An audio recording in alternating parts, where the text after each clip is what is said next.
fucking Jimmy Chamberlain. But Right. I mean, to be fair, Jimmy and Billy were really the ones who were writing 90% of the music in the first place. But yeah, for sure.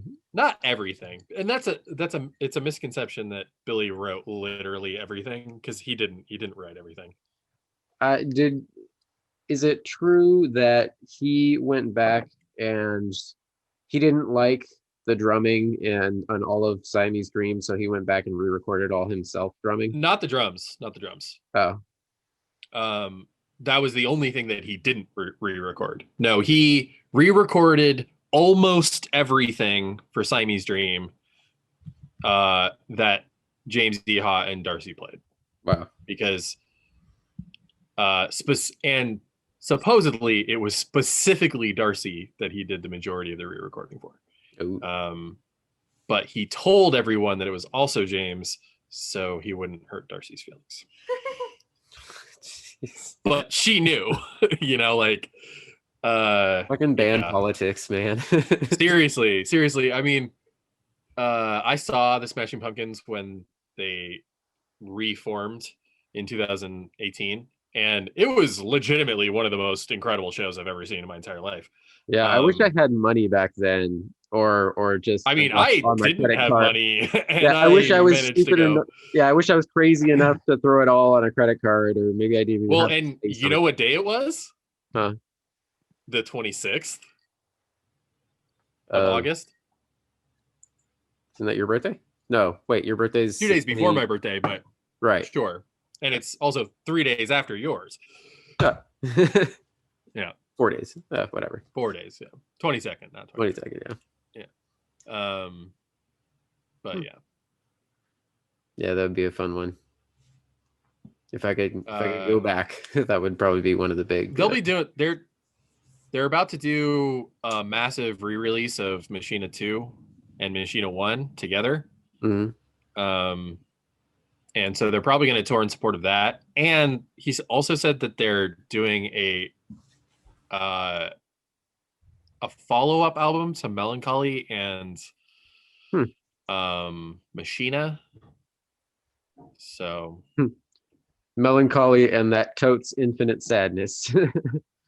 Yeah, so like the concept albums, effectively. Yeah. So they're going to be touring a bunch. In fact, they were supposed to be touring right now, but COVID. I wonder when a certain thing that's preventing that. That's going to be interesting, when people will feel it's safe enough and socially acceptable enough to start doing like major concerts again. Yeah. And I know there's like some stand-ups who are people kind of are already doing it. Fuck it, and yeah. Some people are already doing it in certain places. Like Portland has one of the lowest rates of the virus in the country. Mm-hmm. And people were for a while prior to like about 2 months ago, people were playing shows here in Oregon. Mind you, I wasn't going to go, but there were people who were, who were holding small shows. It is now illegal to do that, but I mean, they're still doing them in Texas. Dave Chappelle caught it from a show that he did in Texas. Oh shit, really?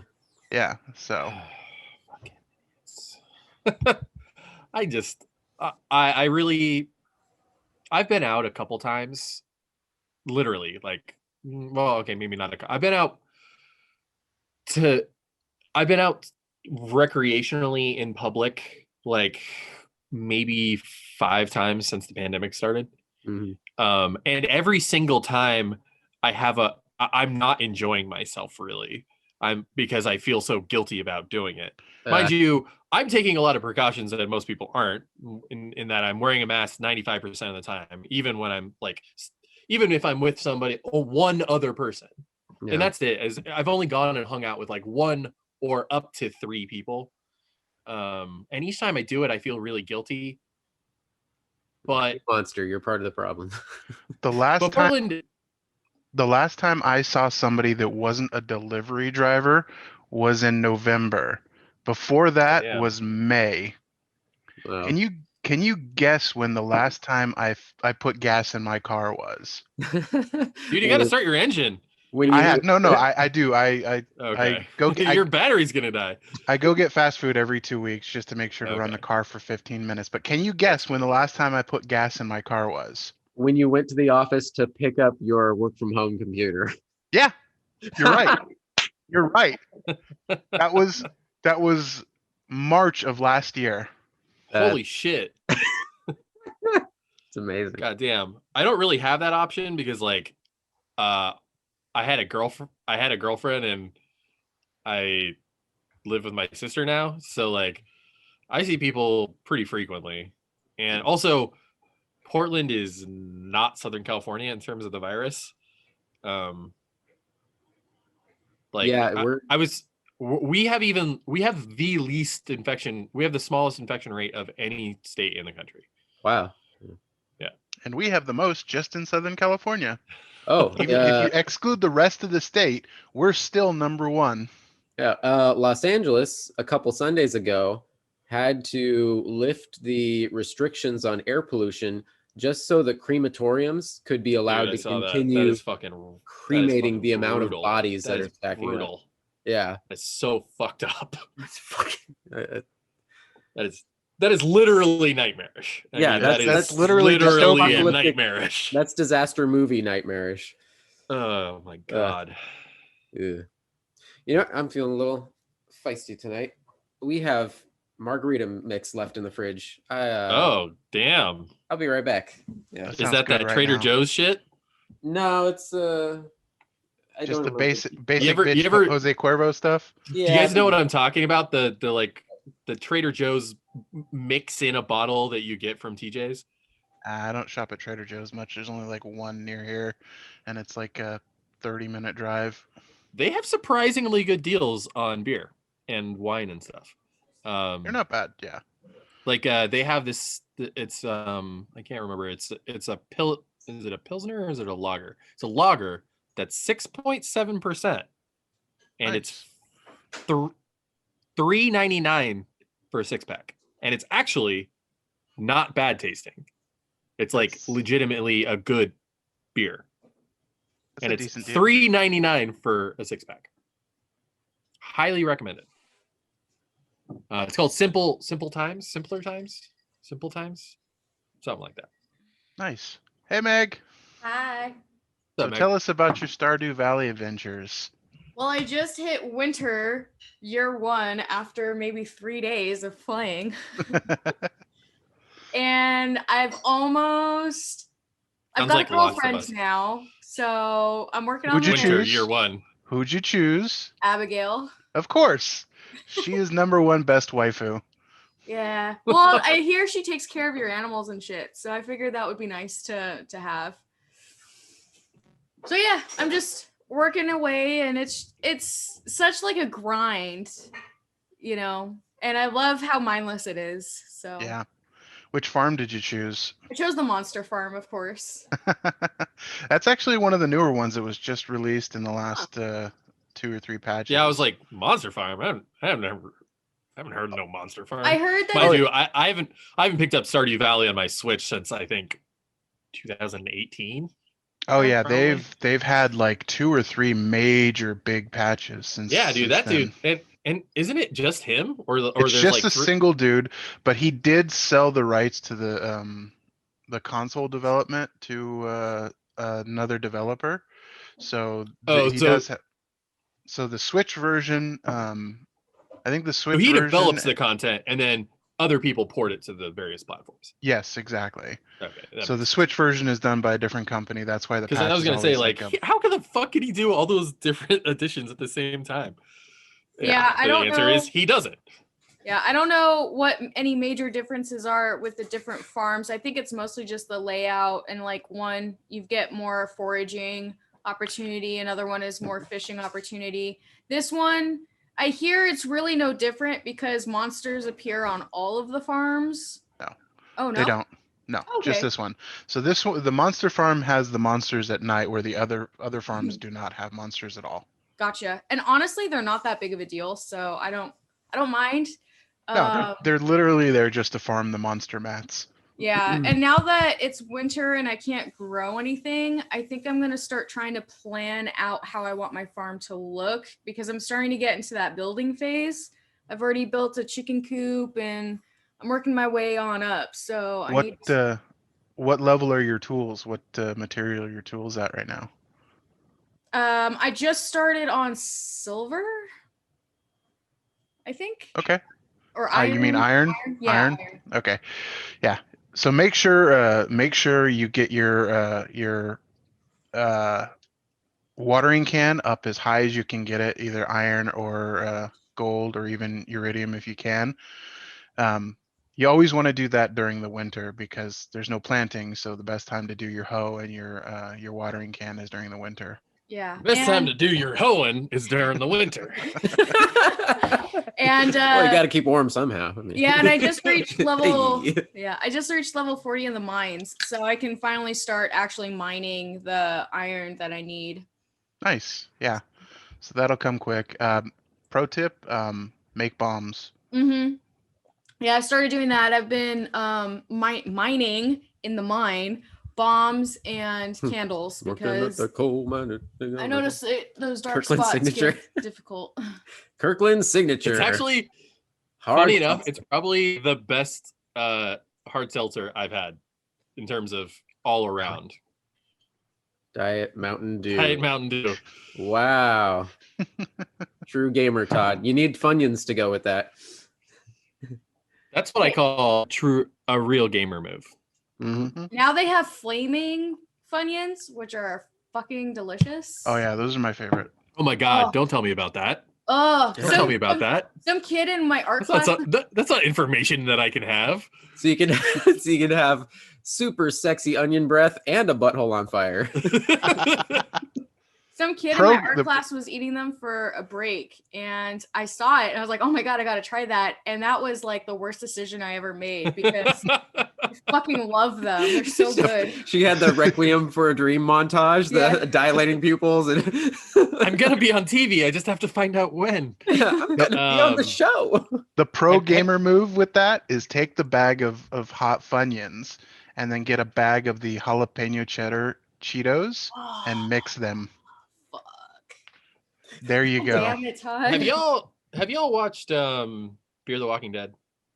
No. I still haven't. We had this discussion. I watched the first season, like when it first came out, and then just didn't. Well, since they're doing the whole like fucking zombie MCU shit now, I feel like I put it off for a really long time just because it seemed like a really cynical cash in. But it sort of is, but it's not bad. It's actually pretty good, but it is wildly different in tone than The Walking Dead. It's like a family drama. It's like you don't even see like more than one zombie until the last episode, or until like the second to last episode of season 1. Yeah. I remember they were like kind of like walled off from it or something. But then it goes the exact by season 2, people are like wearing zombie blood, and like there's like a Mexican religious cult that doesn't believe the zombies are dead. Oh wow. And so it goes from like, because in The Walking Dead originally, it took a while for it to get weird and crazy, like until they effectively were like superheroes. Yeah. And that is a good comparison between like Fear the Walking Dead and Walking Dead. Is Fear the Walking Dead is just like normal people, and then Walking Dead, they're like, what if Captain America was fighting zombies, and he was racist. Yeah. Anyways, I'm enjoying it right now. I'm like halfway through the second season, and I've heard that the second season is one of the poorest seasons. Yeah. That's when I stopped watching too. I've heard season 3 and season 4 are really, really good. And actually season 5 is really good too. So I'm looking forward to it. Yeah. I just like, I'm sort of dreading because I'm trying to catch up to season, and I've actually technically watched season 6, 7, and 8, but I want to watch them again. But I sort of don't want to watch them again, if you know what I mean, because the whole Negan War arc is like so emotionally just exhausting. Yeah, I am probably one of the biggest defenders of this show. I mean, to each their own. Like, no, I love The Walking Dead. It's literally one of my favorite shows of all time. Yeah, and I think we've had this talk where I'm I'm more forgiving of shows, and just like once I'm invested with the characters, I'm like, well, I'm gonna watch for until this runs off a cliff. But even I can agree that the Savior storyline went off like a season too long.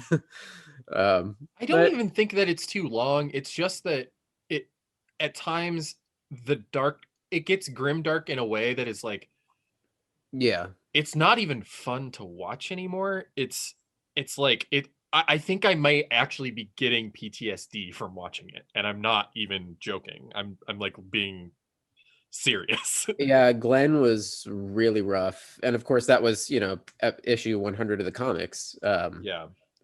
And then Carl. I actually told myself initially that I would stop watching the show when they killed Glenn because I knew it was going to happen. Yeah. But I didn't. But I almost did.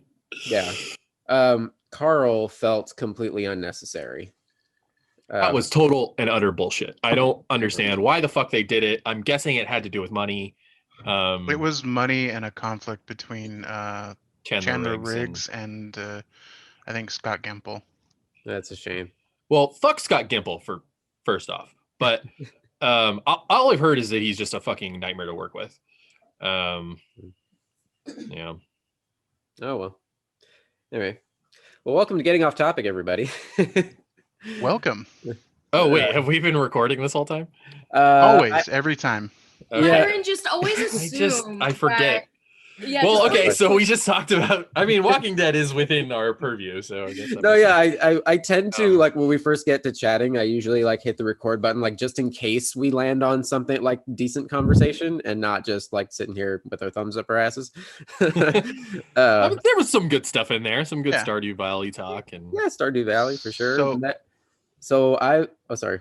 So since we've started the podcast, I think since we've officially started the podcast, we should start with an update to a story that we talked about last week. It's in my range, the gaming news. So RIP Fallout Frontier. Oh, from 2021 to 2021. Yeah. Oh my God. This whole story is ridiculous. Okay, so what's the story? Because I don't know what's going on. Okay, so let's start off with mini morn. Jesus. So let's start off with Meg. Fallout Frontier is a big, huge mod for Fallout 3 Fallout New Vegas. Okay. It's a complete game expansion that's bigger than the original game itself. Yeah, it's basically Fallout. It basically redoes the entire game, so it's like Fallout Portland. Oh shit! Yeah, it's a new Fallout basically. Yeah. Okay. And so already before it's like a bunch of stuff. So. Before any of the new drama starts, the mod is released, and already there's problematic content in the mod. Like some of the storyline writing is problematic.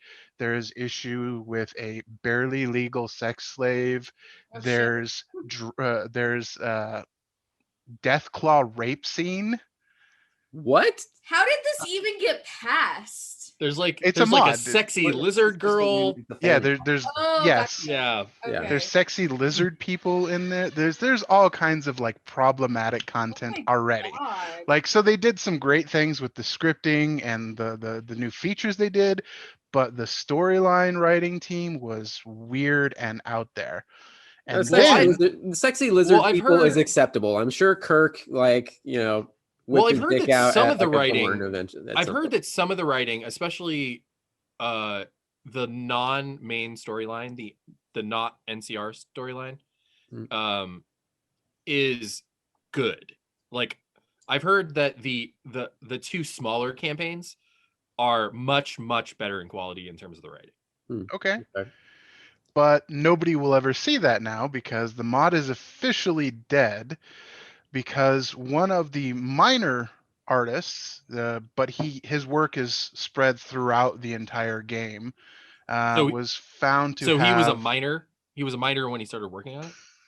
No, he's like one of the lesser, smaller artists. Okay. He didn't do the major work.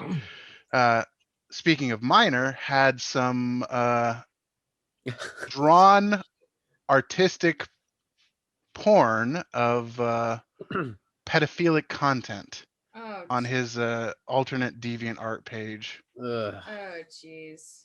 Yeah. So half of the dev team quit like immediately when that came out. They unlisted the mod from everywhere that it was listed at. And then just a couple of days ago, the lead dev, the guy that's been the driving force behind this whole thing, has said, I'm done. Wow. Wow. So it may never even get a Steam release. How long were they working on that? 7 years? Years. Wow. 7 fucking years. And it was out in the public for all of about a week to 2 weeks. So, okay. Remember I was talking about ground control last week? Ground control is like the really impressive Major multi-floor arcade and bar here in Portland that you have to visit. Yeah. So a couple of the devs have worked at ground control for years, literally almost since it started. They are none of the people in question. But like I've talked to a couple of these people tangentially about the mod. And originally when the mod got its like it's coming soon release teaser thing, which was like I think 3 or 4 years ago. It was actually hosted on Ground Control's website. And it's really, really disappointing to hear this because like a couple of these dudes are, I'm not going to say they're friends of mine, but they're acquaintances, and it sucks. It really fucking sucks. Work that you've been doing for 7 fucking years, just down the drain because one degenerate douchebag. Yikes. I mean, so is there any possibility that they could remove the questionable content from the game? Well, he did multiple pieces of art spread throughout the entire game. Like he did scene pieces, he did weapon models, a couple of characters. Yeah, but I mean, you could replace those with other weapon models, or you can just replace hire it. another artist to do them. It's just time consuming, and they've already said that, hey, this whole project is tainted because of his involvement. So it's essentially DOA. It seems like it's doable to, do that, scrap everything that guy touched, and or at least the questionable content that he touched. Okay. So one thing I want to ask though is that like when you're making models, so is he a modeler or is he a scripter? Because the people that were writing the scripts for this stuff, they're not necessarily the modelers, because he's just an artist. He's not a script writer. So where did that other questionable content come from? Right. Yeah, that came from the writing team. That was not him. He's not the only problematic. So this is a much more complicated situation than just one dude. Yeah. So the backlash. The backlash is for the whole thing in general, but the majority of it is from this one dude. So the questionable writing and problematic scenes, while they're bad, they weren't enough to get it canceled. It was this dude is like the final nail in the coffin.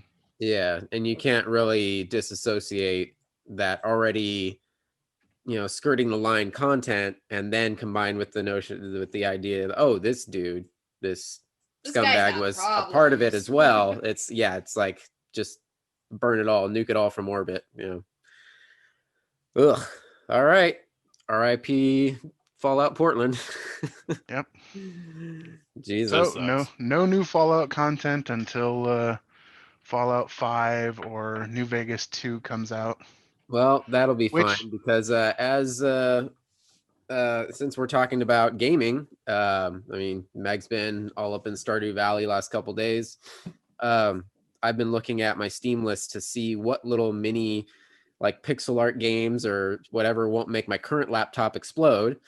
But in the meantime, I shared with you guys in chat earlier in the week that I went whole hog and said, screw it, and pre-ordered MSI's premier new laptop, the GE76, which is the 17-inch version of their GE66, which is like their top gaming laptop.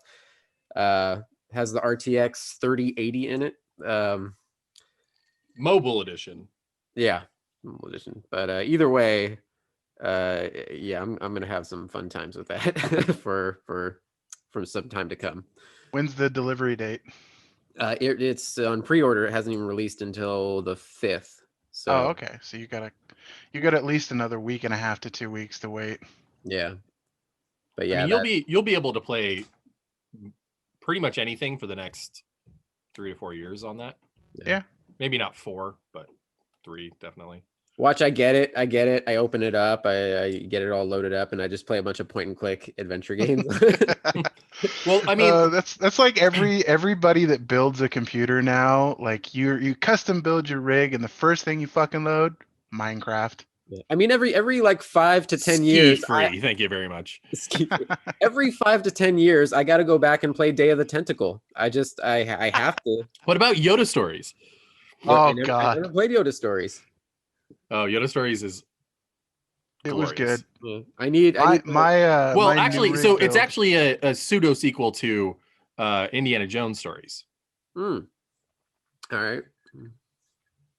Yeah. My new rig play game is Sims 3 for some reason. Every time I update my rig, every time I build a new one, I have to load that game because it's so poorly optimized that if you can get good frames and good load times out of that, then you can run anything. Yeah, I'm kind of stupidly excited. I wish it would have arrived like while I'm still on my 2-week vacation, but of course I'm going back on the 3rd and the laptop comes out on the 5th. So oh well, Meg will be probably still playing Stardew many nights after I get off of work, so I'll probably be on the new laptop playing like Doom Eternal or something. There's a 500 million pixel games on Steam that you can play right now, though. Yeah. So last night I loaded up Axiom Verge, which I had been meaning to. That game is fantastic. Yeah, I had my library for a while, and I started just barely started it last night. Although I'm kind of, it's pretty good so far, but I'm like, it takes a while to get started. Yeah, honestly. I just finished Metroid 2 remake on 3DS. So I just finished the real Metroid, and now I'm playing a Metroid knockoff. But I mean, a really good Metroid knockoff. I'm not gonna shit on it. Have you tried the Metroid 2 PC remake? PC? The one that's only, yeah. So it's like a fan version of the Game Boy version. Oh, Metroid 2. I vaguely remember that, but no, I haven't seen it. I just got the official one, Samus Returns on 3DS. But I do recall vaguely that hearing about that, the fan one. That one's good. It came out like about a year and a half before the Samus Returns one did. Yeah. Maybe 2 years. Yeah, have you played Bloodstained Ritual of the Night? No. That's like a Castlevania, Metroidvania type game. Okay. Yeah, it's by the same creator who did all those fancy Castlevania games. The ones, and he's the same art director who the woman, I can't remember her name, who made all the art for Castlevania Symphony of the Night and that type of thing. Okay. I picked up this today actually. It's the Razer Kishi. Huh. So it's it transforms from this tiny little guy into just a Razer controller or what? Boop. Whoa. So you put your smartphone in it, and it turns your smartphone into like a Switch. into a Switch. Into a It's game. rad. Yeah. So I got it because I'm about to get a new phone, and I do a lot of my PC is downstairs, but sometimes when I'm watching my nephew, I want to play games upstairs while he's just pattering around the house. Oh gosh. So it looks like this. That's rad. And it can fit pretty much any phone up to 6.9 inches in diameter. Damn. So yeah, it's pretty cool. Pretty rad. It's a switch for your phone, and it just packs up, and you can just pop it into your backpack. Yeah. Did you hear? I mean, not that it matters because we can get it literally anywhere, but apparently it's rumored that KOTOR 1 and 2 are going to get ported to the current gen. I heard that, and it seems actually pretty surprising to me that a studio that is not BioWare is going to get a KOTOR game. Yeah. Well, there's two parts of this. There was one about supposedly a new KOTOR game in development, but also ported versions of 1 and 2 out on the current gen consoles as well.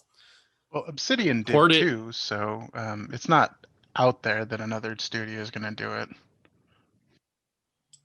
Well, if anybody did it, I mean, Obsidian would be the best studio to do it, and now that they're owned by Microsoft, I think Obsidian actually might be busy with something else. There's rumors that they have a sequel. Well, Obsidian has a couple studios within Obsidian. I think they've got 3 studios. So I wonder if they did new Knights of the Old Republic, would it be a remake or reimagining or a continuation? At this point, probably. So I read something in a Reddit forum a couple months ago, and it was by a game dev who worked in the industry, and he said that these remakes, they always preface, and they're always used as a market test for a new franchise. Mm-hmm. And if you look at that, it's actually almost entirely spot on. Like, look at the Crash remake led to Crash 4. Mm. The Tony Hawk developers, they're definitely going to give us a new Tony Hawk game. I can't imagine that they wouldn't, I think they're actually busy on something else. I just remember seeing them getting it was actually a big news. What's the name of their studio? Tony Hawk guys? Yeah. Yeah. God, it's called it's something with a P. Mm-hmm. Petroglyph or no? No, Vicarious Visions. Vicarious Visions. That's right. So there was news. V instead of P. Let's see. What was the game that they were supposed to? Oh, so they're doing the Diablo 2 remake. Oh, interesting. Yeah. Okay. Because they're Activision. Yeah. Yeah, they got merged into Blizzard. All right. That's about all I have. Oh, to go back to that for a second though, Tony. Would it be a remake or a reimagining? Right. I mean, probably both, right? I think what you have to look at is the Final Fantasy remake, the Final Fantasy VII remake. That game is completely different than the original Final Fantasy VII. Other than the story and the dialogue is pretty much beat for beat, but the way the game plays, the way the game looks, obviously, because it's modern visuals, is a completely different game. Yeah. Like it's nothing to do with the original Final Fantasy VII gameplay. So I think that's what you have to expect when you talk about remaking old RPGs. Yeah.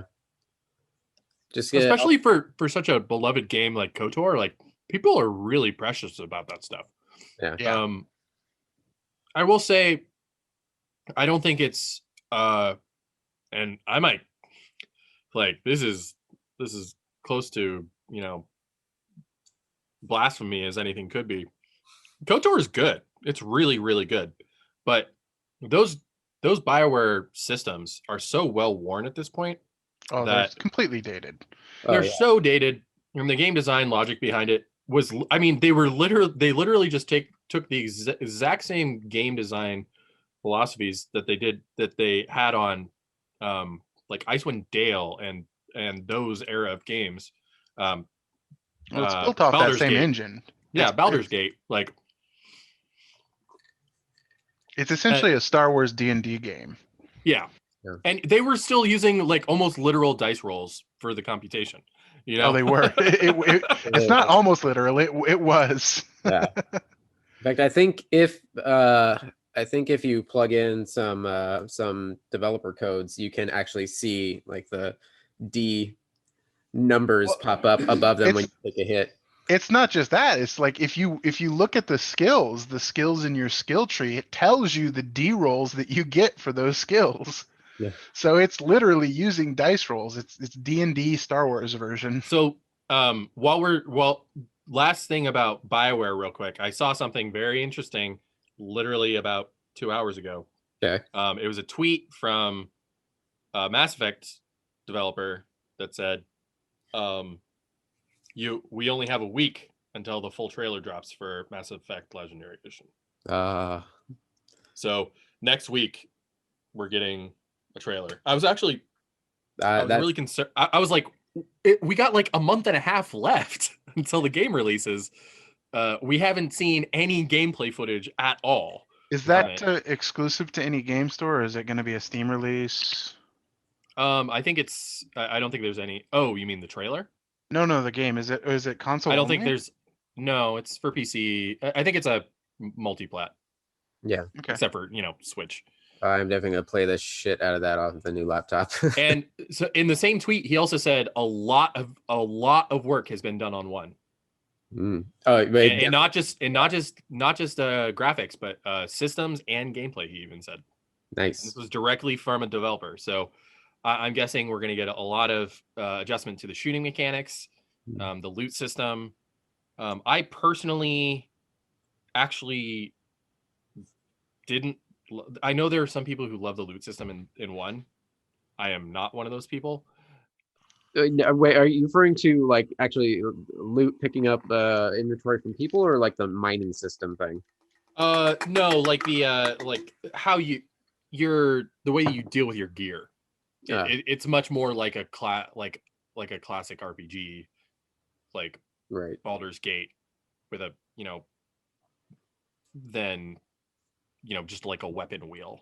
It's been a while since I played the trilogy. I installed the 4K mod. I can't remember the Mass Effect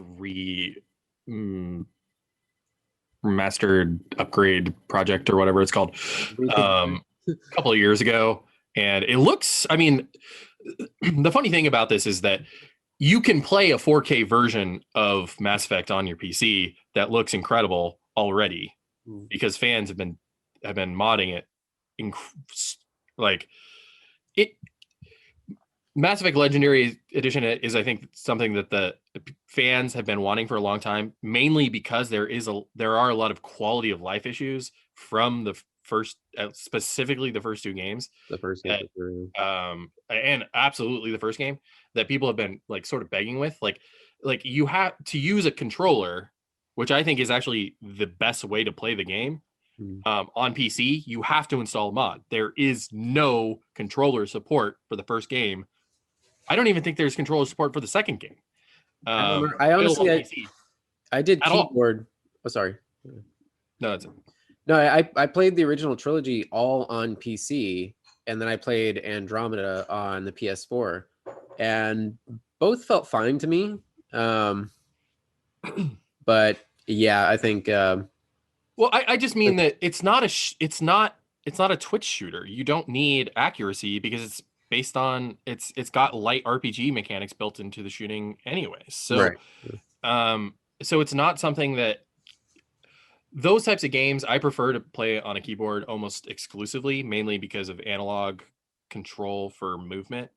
And I'm definitely someone who's come around to mouse and keyboard since I've gotten a mechanical and a decent Razer mouse.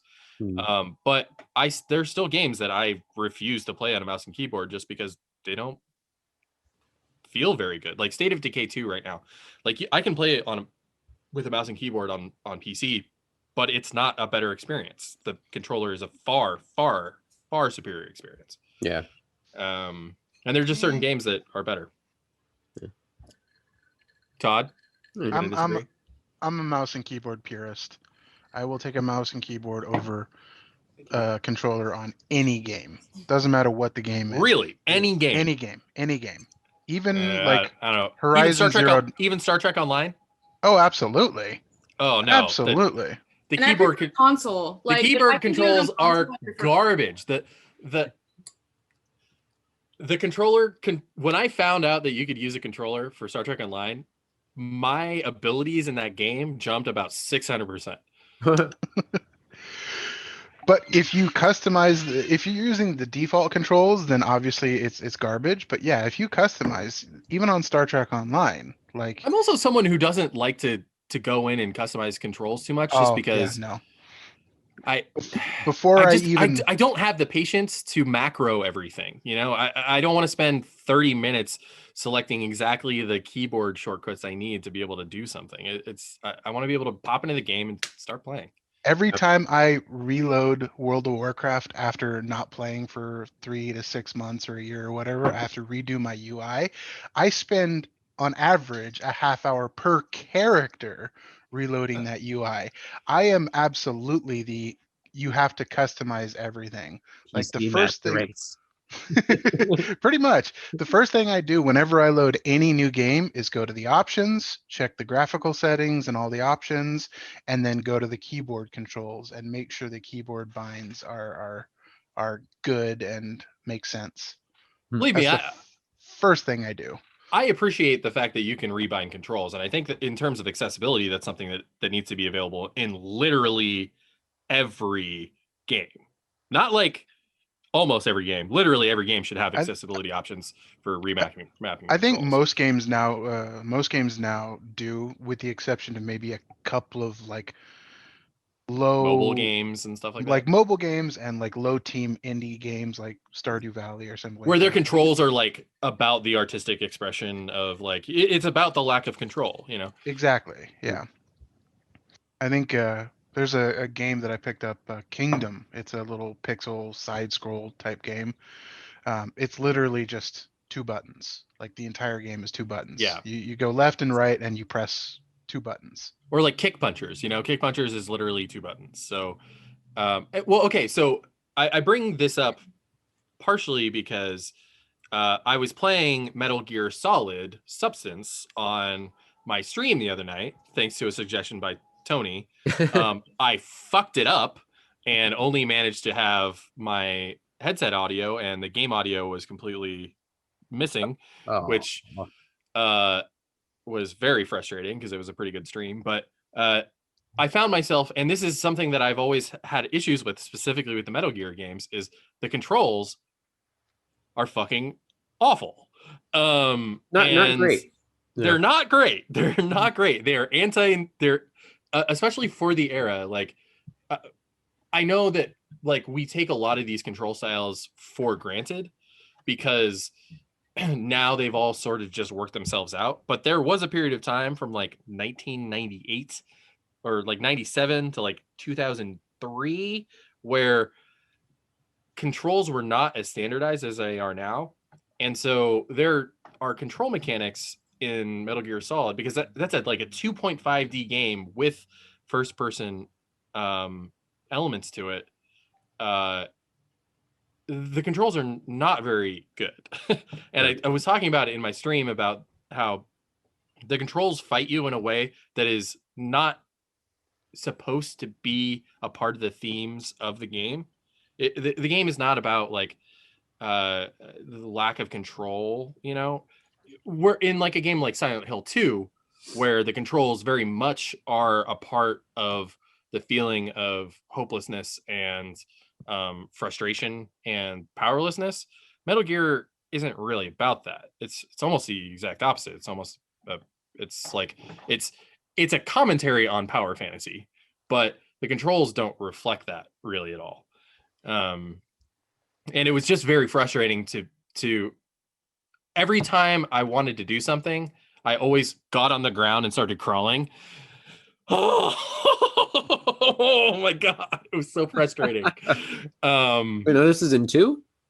In 2, yeah. And this is with the and the funny thing is this isn't even the original controls from the PS2 version. This is the modernized controls from the Substance Xbox re-release that came out like 6 months to a year after the PS2 version did. Wow, So, it's been because too Sons long. of Liberty came out in 2001, and then Substance came out in 2002. Yeah, I mean, it's been so long. I can't remember how much, if at all, I struggled with it. I mean, I did play 2 on the original PS2 release. I do remember it taking some time getting used to playing the original Metal Gear Solid on PC. That was how I originally got into Metal Gear. Yeah, that top the PC down version or the PS1 version. PC version. Okay. Yeah, I actually never had a PS1. Did you use a gamepad or did you use a mouse and keyboard? Mouse and keyboard. Yeah. Oh god. Ugh. Yeah. It was that sounds like a fucking nightmare. and yet I fell in love with Metal Gear especially since like in the late 90s, early 2000s, there was no PC standard for gamepads. Like I think Logitech had the best one, but even that, like, it was almost literally a crap roll in terms of whether or not your game supported a gamepad or not. I think at the time I was perfectly I was okay with it. I was perfectly fine with it because I was playing a lot of those types of games at the time. I was playing, I mean, I spent what was it, the summer after 7th grade, I think 7th or 8th grade, just mainlining Half-Life 1 and like Doom 2 while listening to Alice in Chains and shit. Just like playing them over and over and over. And it was all mouse and keyboard, no gamepads or anything. So this is an interesting topic to get into. Have you guys heard of boomer shooters? No. Boomer shooters. So boomer shooters, shooters that are made for boomers. I mean, you're on the right track. I mean, it's effectively all the games that we played when we were children. Mm-hmm. The younger generation is classified. Supposedly, it's like the colloquialism that the youth use for retro shooters like Quake and Doom and Hexen and stuff like that. And like shooters were good. Yeah, I'm a huge fan of those. I mean, I don't know if you guys realize this, but the Switch has actually become like a weird like haven for these retro shooters. Interesting. Because if you think about it, almost every single Doom game ever released is now available on the Switch. Huh. Wow. Doom 64, which is arguably one of the best Doom games ever made, has an amazing port for Switch. You can get Turok 1, you can get Turok 2. And then the new wave of retro first-person shooters like Dusk and Ion Fury by 3D Realms. And there's a couple other ones that haven't come. Ion Fury is already out, and that's a build engine game. So it's the same engine as Blood and most famously Duke Nukem 3D specifically. Yeah. It was like the shit out of that too. So there's a whole bunch of people that are, because the Switch is perfect for that era of game because it has the power to play those games with those types of graphics really well. So, and the Switch has sold so many units that these indie developers are like, hey, we could port these retro shooters to the Switch and make a shitload of money, probably even more money than we made on PC. So the Switch has become this interesting test ground for FPSs weren't really ever that popular on consoles, at least back then in the 90s. But now we might see the best place to release those era of games for a mass audience, not on the PC, but the Switch. Wow. I think that's really, really incredible. I was just telling that Meg and I were chatting with some friends the other night. and we're talking about, I was mentioning how I was investing in the new laptop, and I tried running Doom Eternal for like 10 minutes on our current laptop until it felt like it was going to explode. Yeah. But I feel bad for Meg because I wish she'd be able to play first FPSs. She gets terrible motion sickness with first person. Third person is completely fine, but first person she can't hang. But a game like Doom, just listening to metal blasting in your ears while slaughtering demons, like, oh my God, Meg, this is right up your alley. There's even there's a game on Switch that I've been looking at mainly because it has an original metal soundtrack by an art. I can't even remember who the soundtrack is by, but it's called Vulfaris. He also did Slain Back from Hell, and they're Metroidvanias, but they have an original like doom metal soundtrack associated with the game by I think a relatively well-known doom metal band, but I can't remember. Speaking of which, a shout out back to Axiom Verge. That was completely developed by one dude. The music, everything. That music is beautiful. Yeah, the music for that game is great. Yeah. Tangentially related to gaming, last year around the summer, we got a cryptic announcement that G4 was coming back in some form or fashion. That's crazy.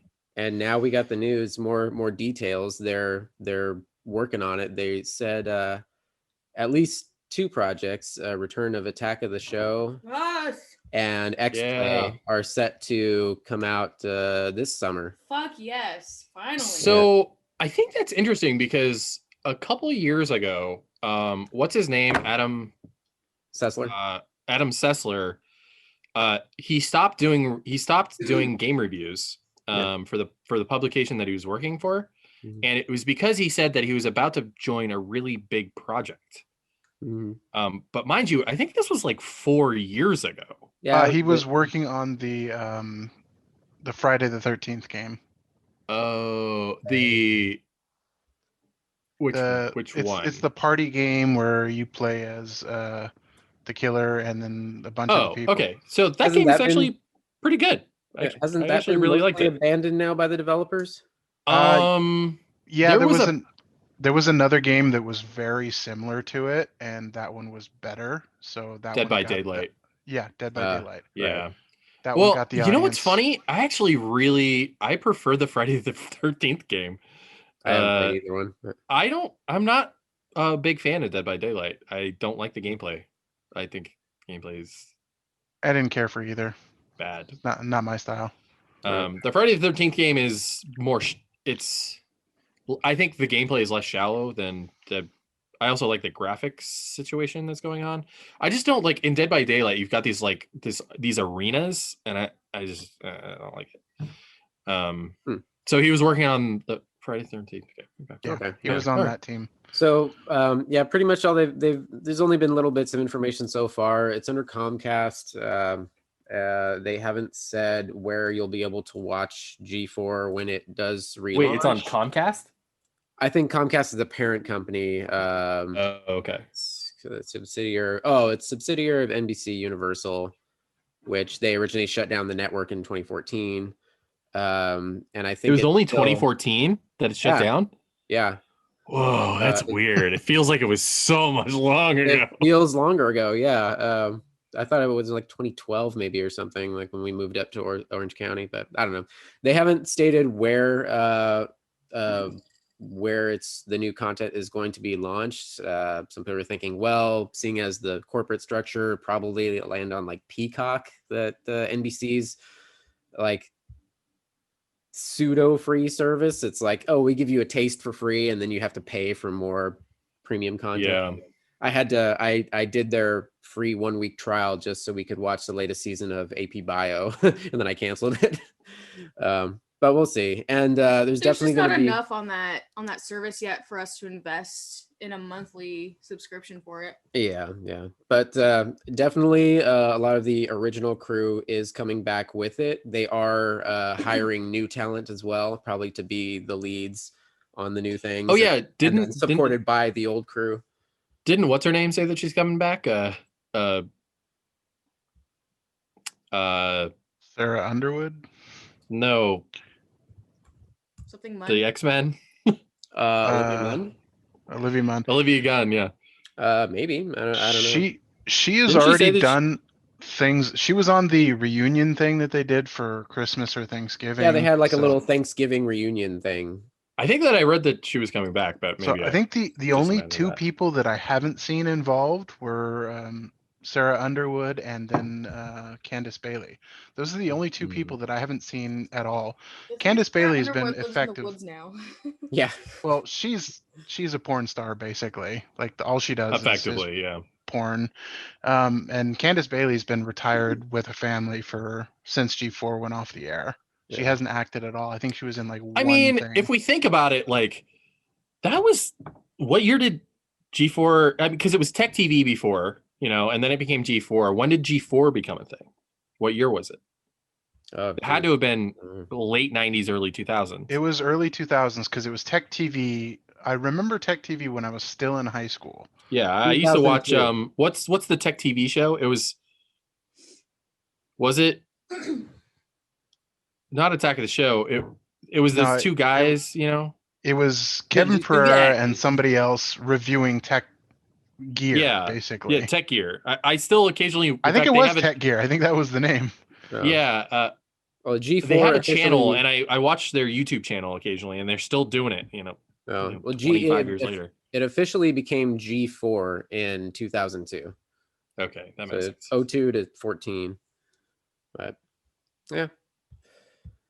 All right. Well, now I watch LGR for the same sort of like feeling I got from watching those shows back in the day. Not Lazy Game Reviews. Oh, okay. He does he builds computers. His whole thing is like 1995 to like 2005 era tech, and he just does reviews of games and old laptops and that type of thing. That's a good channel. That's cool. He's like one of the older YouTube channels, so he's got hundreds of thousands of subscribers because he's been making YouTube videos since like 2007 or 8. Wow. For the tech nostalgia. All right. Well, we've got a bit of movie headlines. You want to roll through some really quick? Shoot. All right. First off, I think we already covered last time. We got that. Did it come out at that point? The Godzilla versus Kong trailer. Yeah. Yeah, and the fact. Wait, I don't think the trailer had come out. I think it's the teaser. The teaser, yeah. Right. Yeah. They announced that was it. They announced the due date came up. They pushed it up to March 26th is actually the drop date. It was originally going to be in May. So it seems to me like there's a lot of speculation that there's another giant kaiju in the film. I saw some headlines saying like, wait a minute, and like with a freeze frame of like the city destruction, like, is that Mecha Godzilla? Yeah. I mean, it wouldn't shock me. I mean, at this point, they're 4 movies into this monster verse, so they can do whatever silly shit they want. Yeah, and they teased a bunch of other big monsters in the last one too, so it's just gonna get bigger and bigger after this. So I rewatched just a few days ago the 2014 Godzilla, because the start of this whole monster universe thing, because I hadn't seen it since it first came out and barely remembered anything from it. It's pretty damn solid. I enjoyed it. I'm still pissed that they pulled a Ned Stark with Bryan Cranston. Oh yeah, the bait and switch. Yeah, and then instead we get, and I didn't even recognize him at first because he was so young with that military short crew cut. But Aaron Taylor Johnson, Quicksilver, and Invincible. Yeah, and so we get him through the rest of the story. And by the way, which is hilarious because that movie is 2014. It's him as the main dude. I don't even remember his character's name. And his wife at home worrying about him is Elizabeth Olsen. So, really? Yeah. So, Wait, what? So we've got him and That's her. weird. Him and her in 2014 Godzilla playing husband and wife, and then a year later, Age of Ultron, their brother and sister. Yikes. That's kind of hilarious. Yeah. Getting hot in here. Anyway, overall, super solid movie. I enjoyed it. However, don't be an idiot like me and try to watch that movie in broad daylight on the laptop. There is so much glare, and that movie is so fucking dark. Like, I don't mean I don't mean like grim, dark, spooky. I mean, it kind of is because it's a giant disaster movie, but the the visuals in that movie are so impossibly washed out and dark. I think that was the time right around Man of Steel. I think was the first Man of Steel was like 2013, maybe. I don't remember. But it also 2014. There was in the midst of all that disaster porn, like the last hour of Man of Steel and this entire Godzilla movie, like everything is so dark and gray and hazy. You can barely see the action at all. Kind of like when Meg was complaining about the cheetah fight in Wonder Woman 84. Like it's just it's impossible to watch. Like you got like your best bet is to crank up the brightness and like go into like a pitch black room. Like make your own little. But Tony, like, you're supposed to watch it on an HDR enabled television. Ugh, it just like it was. I wanted to enjoy it, and I enjoyed it for the most part. But I felt like I was missing like 70% of the action in all the scenes. Like, and also the way the setup is the story. Like, okay, giant monsters attacking these giant cities. All of these fights happen at night. Furthermore, the actual monsters that Godzilla is fighting, those crazy like pterodactyl fuckers, their screams emit a massive EMP. So all the city lights go out. So it is pitch black.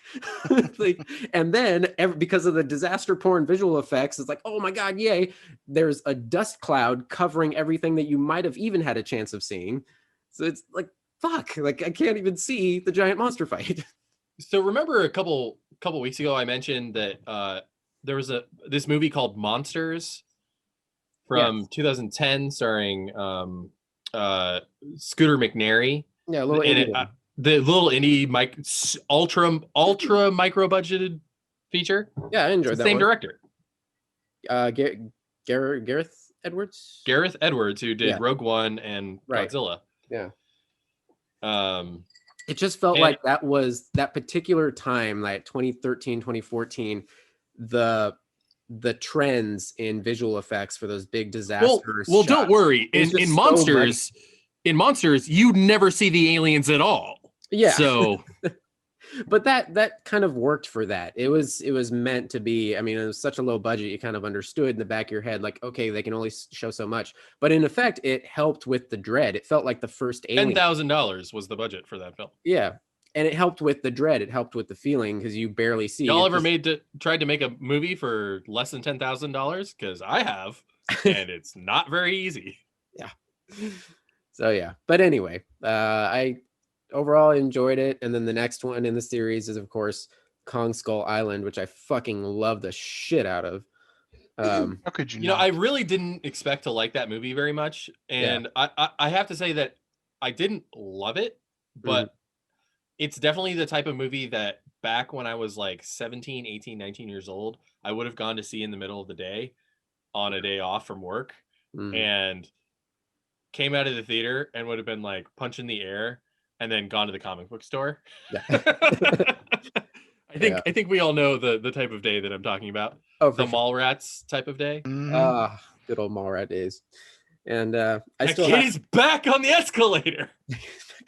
Yeah, let it go. And then Meg and I, once I watched Skull Island again for a refresher, Meg will join me and watch The Last Godzilla, King of Monsters, which I haven't seen at all yet. All I know is that 11 from Stranger Things is in there. That's about it. It's a popcorn flick. Don't take anything into it. Don't expect much of story. Just enjoy the big monster fights. Okay. All right.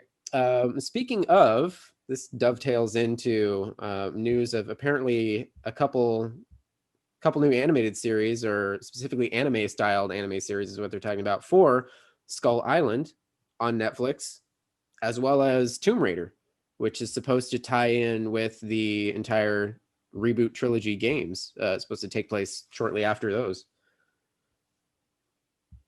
They announced those for Netflix. Is that also in reference to the new director they're getting for the sequel? It looks like they're trying to make like a Tomb Raider MCU effectively. No, from what I read, this is not going to be related to the films with Alicia Vikander. It's which again, that film and the sequel that they're apparently still doing, which is a shocker to me. That was an adaptation of that first reboot game, really. But interesting. Kind of loosely adapted. Sorry.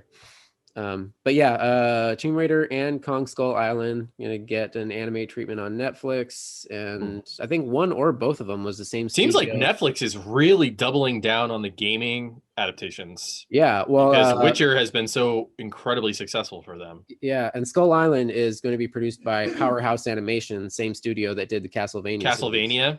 That makes sense. Yeah, just have to catch up. And I think that was so good.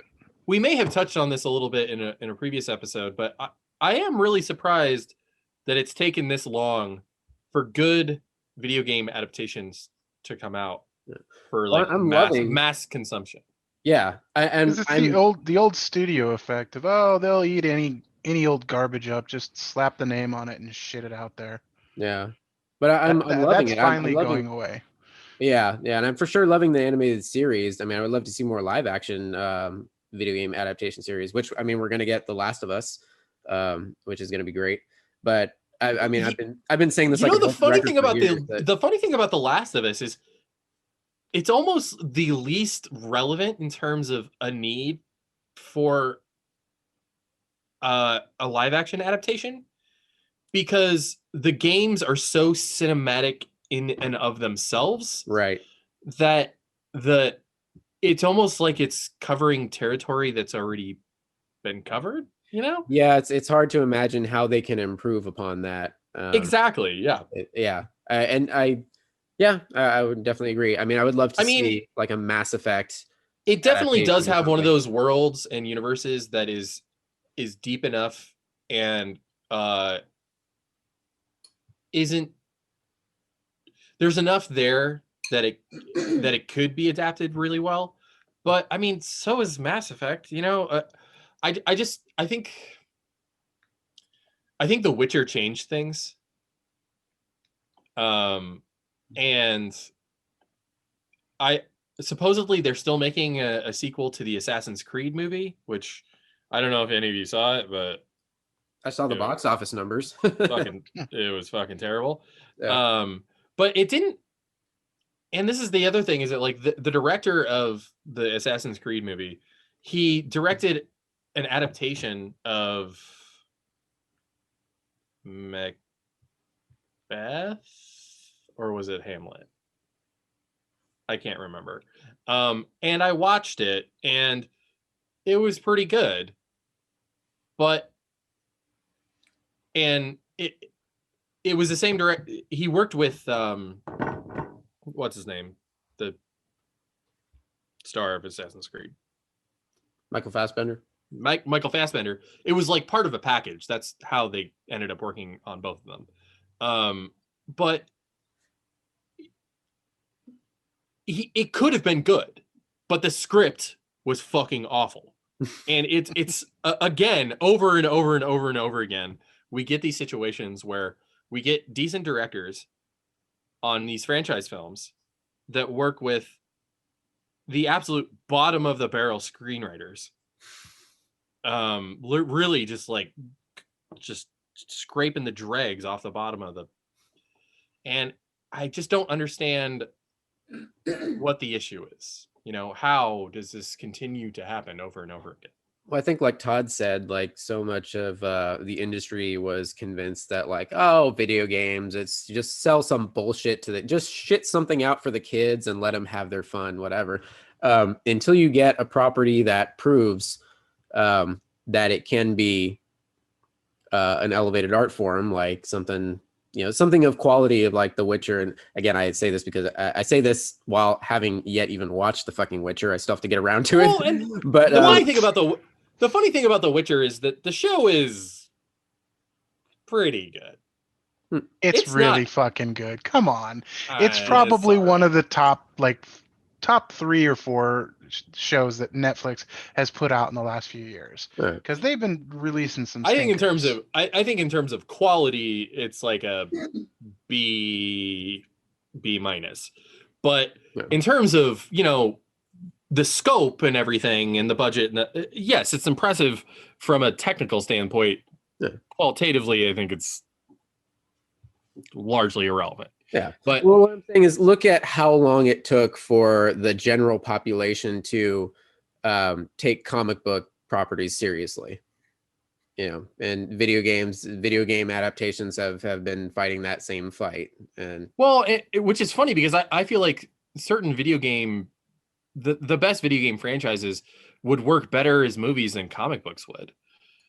Because comic books, especially superhero comic books, they require a suspension of disbelief that is a pretty high bar to get over. I mean, as an adult, it's really hard to keep seeing stories about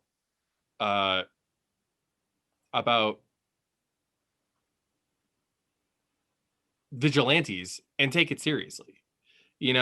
There's only so many times I can see someone like Daredevil say, like, I choose not to kill, and just be like, really? Do you, though? Because you just broke every bone in that dude's body.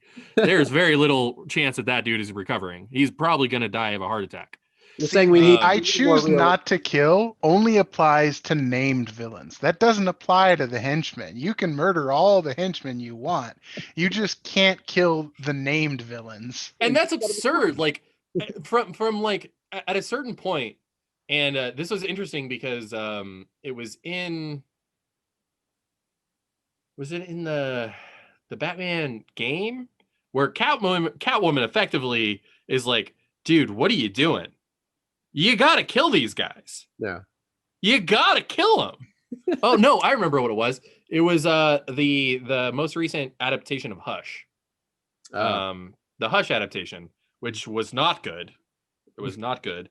But the most interesting thing in the adaptation was Catwoman was like, dude, you gotta kill him. You gotta kill him. What do you putting yourself in a place where, like, I don't kill him is putting other people at risk. And the privilege that you have of being safe in your ivory tower is, and if you claim to like want to be a protector of people, you have to kill this dude. And if you don't, I will. And then she kills him. That's cool that they addressed that.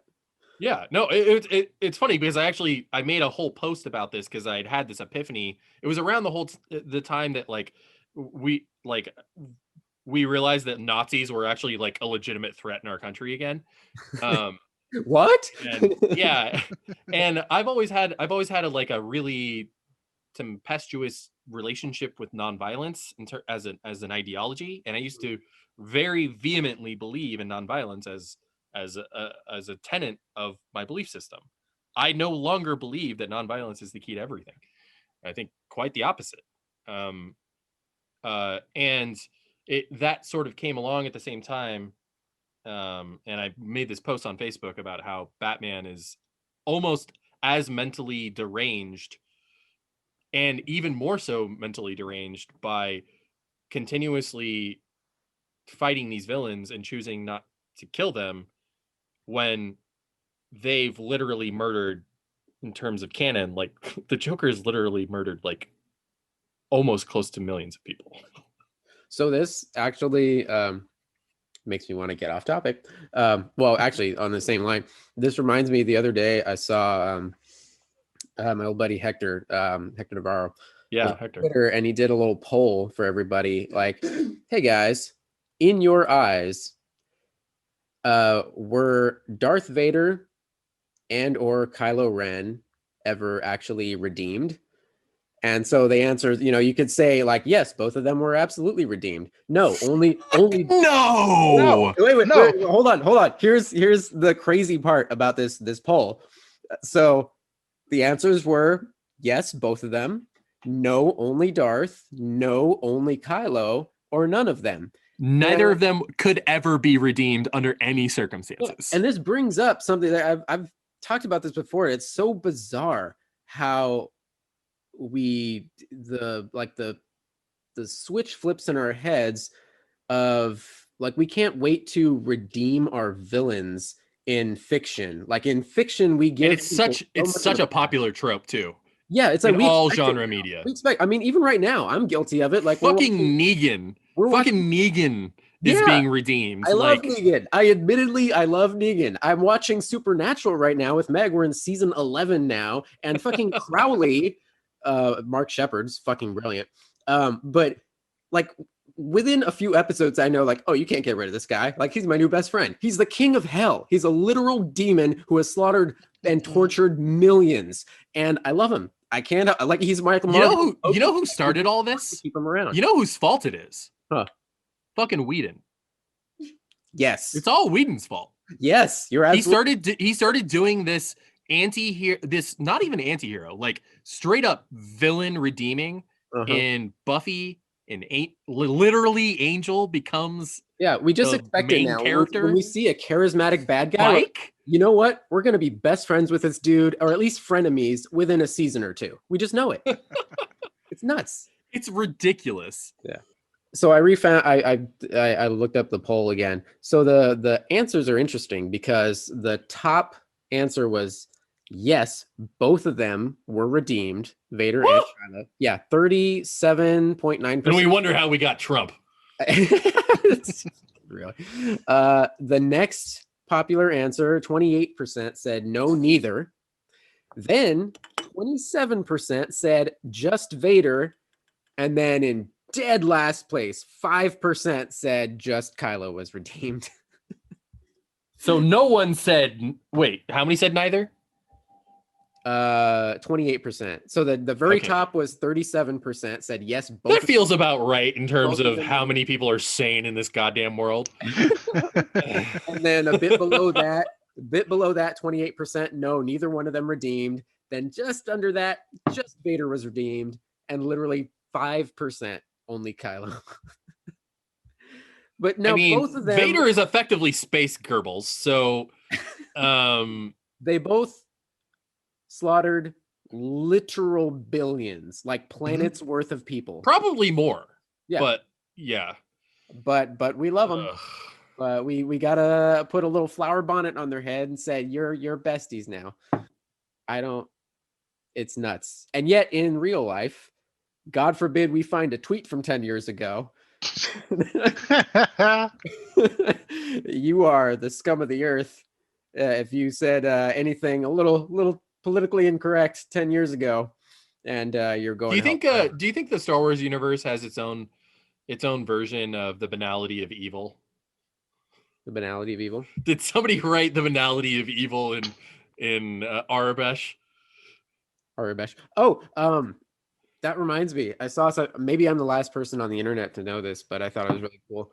The Last Jedi. Some fan tweeted at Rian Johnson. Han says hi. Yeah, a little Easter egg. So I didn't know that all the symbols in all of the Star Wars universe were actually it's literally just 1-to-1 with like English letters. Yeah. So it's not like a real different language. But. Okay. Yeah. So Arabesh, how they use in everything, in all the media and all the movies, whatever. If you see little symbols everywhere, that's Arabesh. And in a quick shot at the beginning of The Last Jedi, when they're dropping the bombs, one of the bombs that they flash past in Arabesh says Han says hi, which is a tribute to Han Solo dying in the 7th one. That was pretty sweet. I thought it was cool.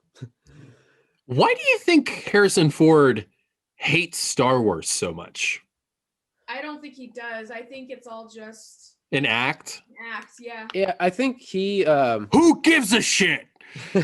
Honestly, he. I think over the years he got like sick of it. Like, I mean, obviously it gave him great fortune and everything, but he definitely moved on to other shit, and he's not as into all. Well, that's actually something that I have to ask. Did it give him great fortune? Oh, I don't know. I don't think he was. I'm not entirely convinced that it did. Yeah, I think the only actors that really More made like Indiana Jones than Star Wars. Yeah. I think the only actors that made any money off the original films were Alec Guinness. Alec Guinness, yeah, because he decided to take the percentage. Yeah, exactly. Yeah, but in any Mind you, they definitely signed over like likeness rights and stuff like that. So they got paid every time, a book with his, so the Thrawn trilogy, every book that they sold, he probably got a couple cents off of. Yeah. But yeah, it's not an uncommon thing in either side. Like, one actor has a very iconic role, whether it's in movies or a long-running TV show or something, and then they just want to move on, and they get sick of over time. People just can't stop thinking of. Yeah, but he only did 3 of them. Yeah, but look how big Star Wars became. I mean, he probably feels like that. Like, Jesus Christ, get over it. I just do these 3 tiny movies. I think it's seen like my litany of other movies. Jesus Christ. I think it had much more to do with fans stopping him on the sidewalk and being like, "You're Han Solo," It's like, fuck off. I'm an actor. I used to be a carpenter. He's just a grumpy guy to begin with, and add on top of that the frustration of. Also, it's interesting to think that like Harrison Ford was already 32 at the time of shooting A New Hope. Yeah, yep. He was like. I'm 34, so like I'm only barely older than he was when he made it, and that was so long ago. Yeah, he's ancient. He was 40, 41 when Raiders came out, I think. That's what? Crazy, right? Yeah, that's crazy. Yeah. What was interesting was he looks so much younger. Oh yeah, that dude's built like a tank. What was really cool though, I remember listening to Hardwick's podcast, whether it was, I don't know if it was still Nerdist back then or if he branched off to ID10T or whatever, but he mentioned how he moderated the panel at Comic-Con for Force Awakens. Thank you. And it was shortly after Harrison Ford recovered from that bad plane wreck, breaking his foot. Yeah. Oh, okay. Well, no, he. This was it before Force Awakens or is it? Right, it was before Force Awakens because he hurt himself shortly before they. And then he broke his foot while shooting the film. While shooting, the freaking hydraulic door slammed on his foot. Yeah, but it was. It was before. It was when they announced Force Awakens. They knew that they were all part of the cast, and they had the big Comic-Con panel about it. And Chris Hardwick said he noticed a big change in him. Like he definitely now just seemed to feel like he was legitimately touched by the audience, the crowd, and all the love, the outpouring, and everything. And I don't know, maybe that brush with the Reaper just kind of made him appreciate things more. I don't know.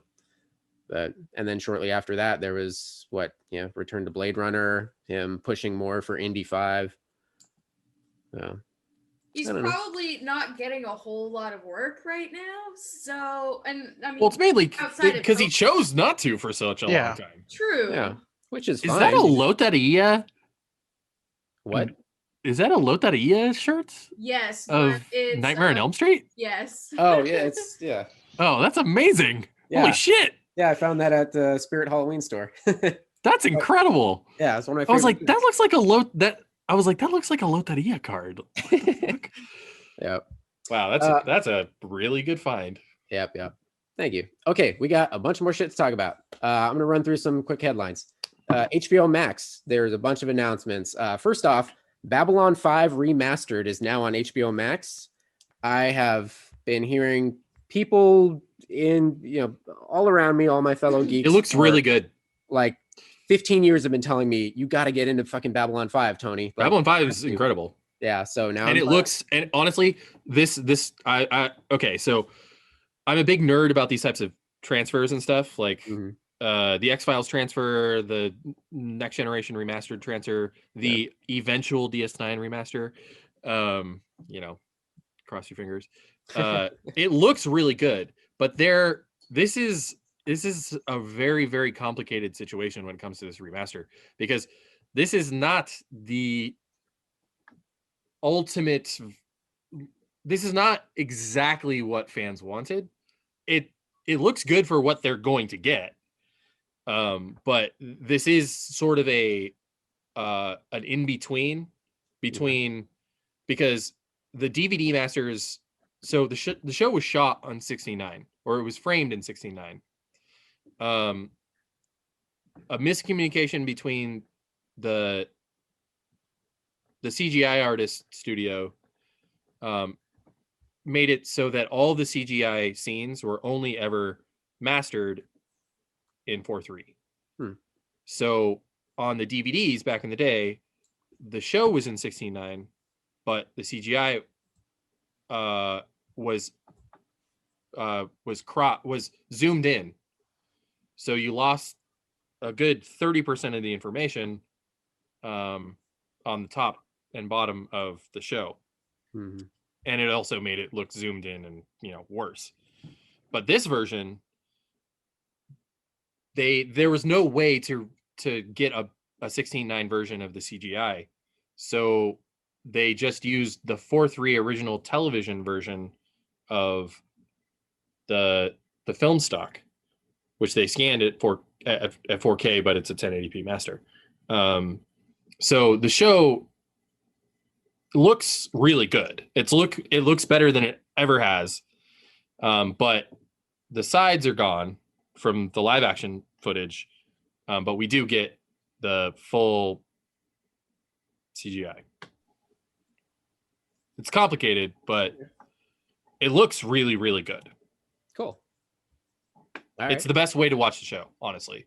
And it'll feel like really comparable to, because the show it looked really good back in the day if you were watching it on CRT. And it's definitely worth watching at this point because it's a great way to watch it. All right. Definitely on the list. More on HBO Max. Snyder's Justice League finally got a release date, March 18th. That's soon. That's really soon. That's pretty soon. Yeah.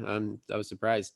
There was also like a little like a sizzle reel that HBO Max released, basically announcing like, hey, by the way, guys, every major Warner Brothers release will be here streaming day one. Got a few little new glimpses of Mortal Kombat, little bits with Sonya Blade and whatnot. Mm-hmm. Even Jax, I saw Jax in there too. Jax in there too, yeah. We didn't. Oh, I think we talked about it in chat in midweek because the news came out. Apparently, early development, but Harry Potter live action series for HBO Max. So what I've heard is that this is pre-development. This is literally them putting a team together to explore. What are the possibilities of maybe effectively to find writers and to find a showrunner? So if this comes out, it's going to be like minimum of 5 years from now, minimum. Yeah. Not just that, they literally can't even start. Yeah, because there's rights issues with Comcast, NBC Universal, because NBC Universal, after they put in the last expansion of Wizarding World in Universal Orlando, they signed a deal at the same time for a first look rights for NBC Universal to all future Harry Potter content for the next 10 years. Jesus. And that ends into 2025. Jesus. So they can't even well, I'm a little bit murky on this. I don't know if they can start production before and it can't be released, or they can't even start production until 2025. Well, here's a question. If it ever happens, will it be on like kind of the same level beautiful wise in terms I would expect it to look as good as The Mandalorian. Okay. I was thinking Game of Thrones, but well, sure. Yeah. Okay. Yes. I would say it would be as of the same quality caliber as Prestige Game of Thrones. television. Yes. Yeah, they're not going to cheap out on that. They're not. But here's the thing: I'm not going to watch it. Oh, because of J.K. Rowling. That's the big question. How much of an audience will stick with it? I think you guys are overestimating. Like, I completely agree with the sentiment, but I think you guys are overestimating how much of a percentage of the world actually gives a shit about what she says on Twitter. 100%. There will always be an audience for it, no matter what. Yeah. I agree with you. It's going to happen, but I'm not going to support her with I'm not going to support her with it. Like, right. So I actually went to Universal Orlando in 2019, like a month after the first like inklings of her transphobia came out. And I was in a cab with my girlfriend at the time. And we were talking about that. We were literally about to go to Universal in like a couple days, in Universal Orlando. So like the big Wizarding World. And we were about to leave in like 2 days. And we told the cab driver what we were doing, and it turns out that the cab driver was a trans woman, and she was like, "Hey, did you hear about this fun fact?" And we were like, Oh no. Fuck. And I was literally wearing this like Harry Potter shirt that I'd gotten at Vans, because they did like a Vans like collab with Harry Potter, and it's got these wands, and I was like really proud of my shirt, and I was just like, oh god damn I think there's a lot of philosophical things that you can try and converse in terms of going because you want to see the characters like journey, and how much can you separate from the creator, separating the art from the artist. So, exactly. Yeah, so because the same could be said of, I'm never going to watch a Harry Weinstein movie ever again. Harvey Weinstein, I'm so sorry. So Death of the Author is Death of the Author is absolutely like a literary idea, and it's one that I for the most part ascribe to. But Death of the Author is a philosophical and literary idea. It doesn't really get into any financial considerations, like, do I think that George Lucas no longer has Star Wars as his? It's no longer his, it's ours now. I believe that. I think that the audience, the people that consume your media after something has been birthed into the larger consciousness. Can't the same be said for Harry Potter, since it's such an integral part of like culture now? Well, yeah, I think exactly the same thing can be said. But by buying Harry Potter merchandise or tickets to a movie or buying the books, or for sure, find it all used. You're literally putting money directly into her pockets. Yes, but if you go to Universal Studios for any number of other reasons than Wizarding World, but you're already there, so might as well. No, like, I'm not going to stop going to Universal because I love Halloween Horror Nights. Halloween Horror Nights is like one of the most fun things I've ever done in my entire life, and I'll keep going until I die. But I will not buy butterbeer, and I will never buy Harry Potter merchandise ever again. Yeah, that makes sense. It's understandable. Yeah. I will never do it because I have way too many friends that are trans, non-binary, doesn't matter. And she effectively is denying their existence. And I absolutely cannot support that. Yeah. I agree. Now, what if you found like a used copy of Harry Potter? That's fine, because it's already been purchased. It's already been purchased. She's not getting money from it. And I mean, I do. It's also, it's a little bit more complicated than that, because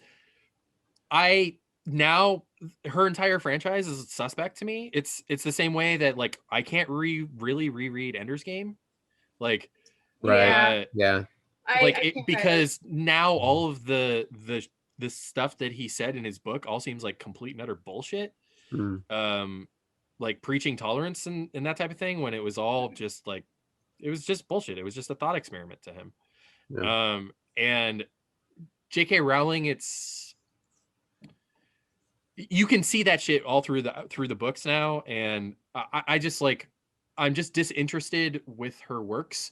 I will say the movies are a little different, because the movies are less a direct product of her and more a product of a team of artists. Yeah, I can see that separation. And as someone who's worked in movies before, I absolutely understand that like movies happen by a number of people, and it's not just one person. Yeah. But when it gets down to it,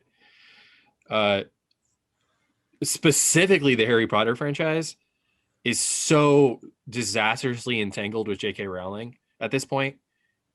Like there is no Harry Potter merchandise that she does not immediately benefit from. Literally, like, there's nothing. Unlike certain other franchises where, like, like Ghostbusters is owned by Sony now, you know? So any Ghostbusters merchandise that is purchased, the merchandise rights, a certain percentage that gets back to doesn't necessarily go back to like Dan Aykroyd, you know? Yeah. Where Star Wars, support Dan Aykroyd, buy his vodka. but Harry Potter, she locked down all the license rights for that at the very beginning. Yeah, 100% of that. Not 100% goes to her, but move on her. Yeah, I mean, she was brilliant, you know. Yeah. She also just happens to be a terrible human being. That's what George Lucas got away with because like Fox was like, "What? You want all the toy rights? Fucking why?" And I mentioned this in our chat the other day. Like, we really lucked out that George Lucas isn't a piece of shit. You know, like George Lucas is largely a pretty cool dude. He's a billionaire that's going to give literally all of his money to charity when he dies. Like that's like rad. The optimal scenario when it comes to billionaires. That's pretty rad. Well, I hope we don't have anything against anybody involved in Cloverfield because we're getting word now that an actual, not a weird side story, not a parallel universe, an actual Cloverfield 2 is in the works from Bad Robot and Paramount. I've been waiting for this to happen. I knew it was going to happen. Yeah. It was just a matter of time. I mean, it took this long. Yeah. I'm actually surprised it took this long too. Yeah, no real details so far, other than that it will not be a found footage style film. I'm okay with that. Yeah, Meg, you don't have to worry about. I don't know. I think that may be a mistake. I just think that I think found footage is a really interesting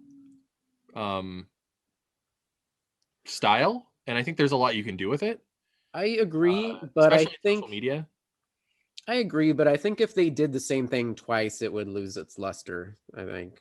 Then you don't do the same thing twice. You see, okay, like that is just a failure of creativity on the author's point. Like I get wanting to do like a more traditional style of film, and sure, there's something to that, but it also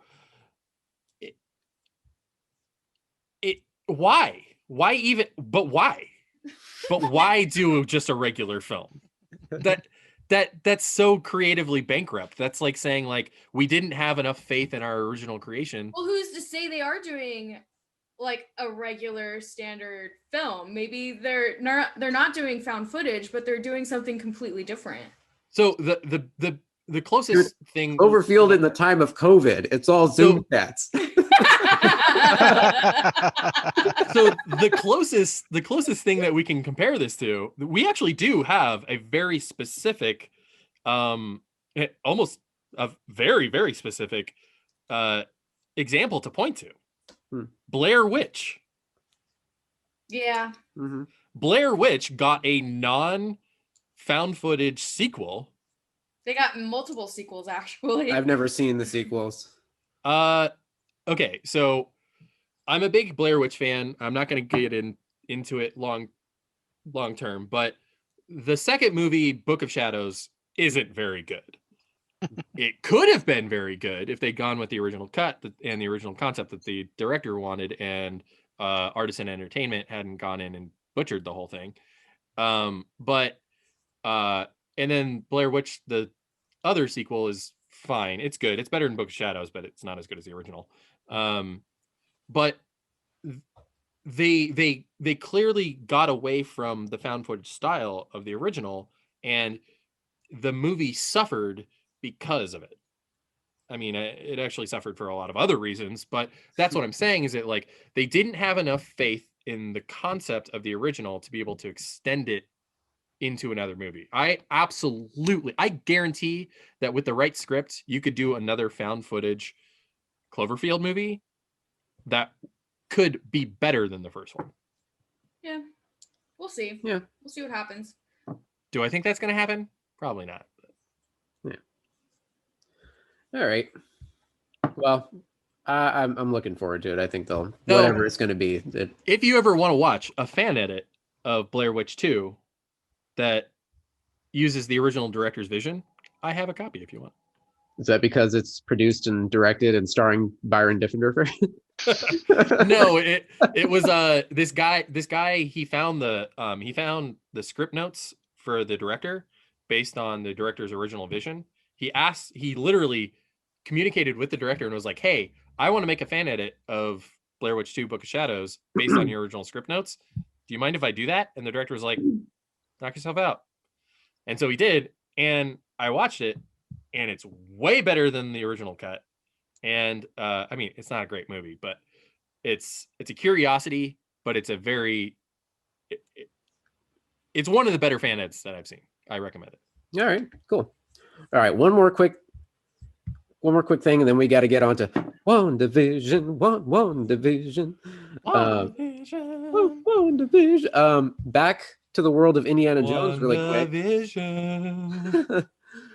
James Mangold may have revealed the setting for Indiana Jones 5 in a little tweet interaction this past week with a fan. He mentioned something about he's listening to certain stuff from the 60s, these bands right now, because he's all into that because we said 60s, right?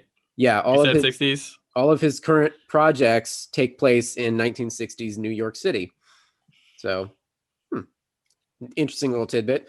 Furthermore, I can't remember if I reported this before, but within the last week or two, maybe there was talk of an actual animated series for Disney Plus, which frankly, I think an indie animated series. Yeah, which I think would be fucking brilliant. It'd be a brilliant way to continue it without having to worry about Harrison Ford being 177 years old. I mean, they definitely.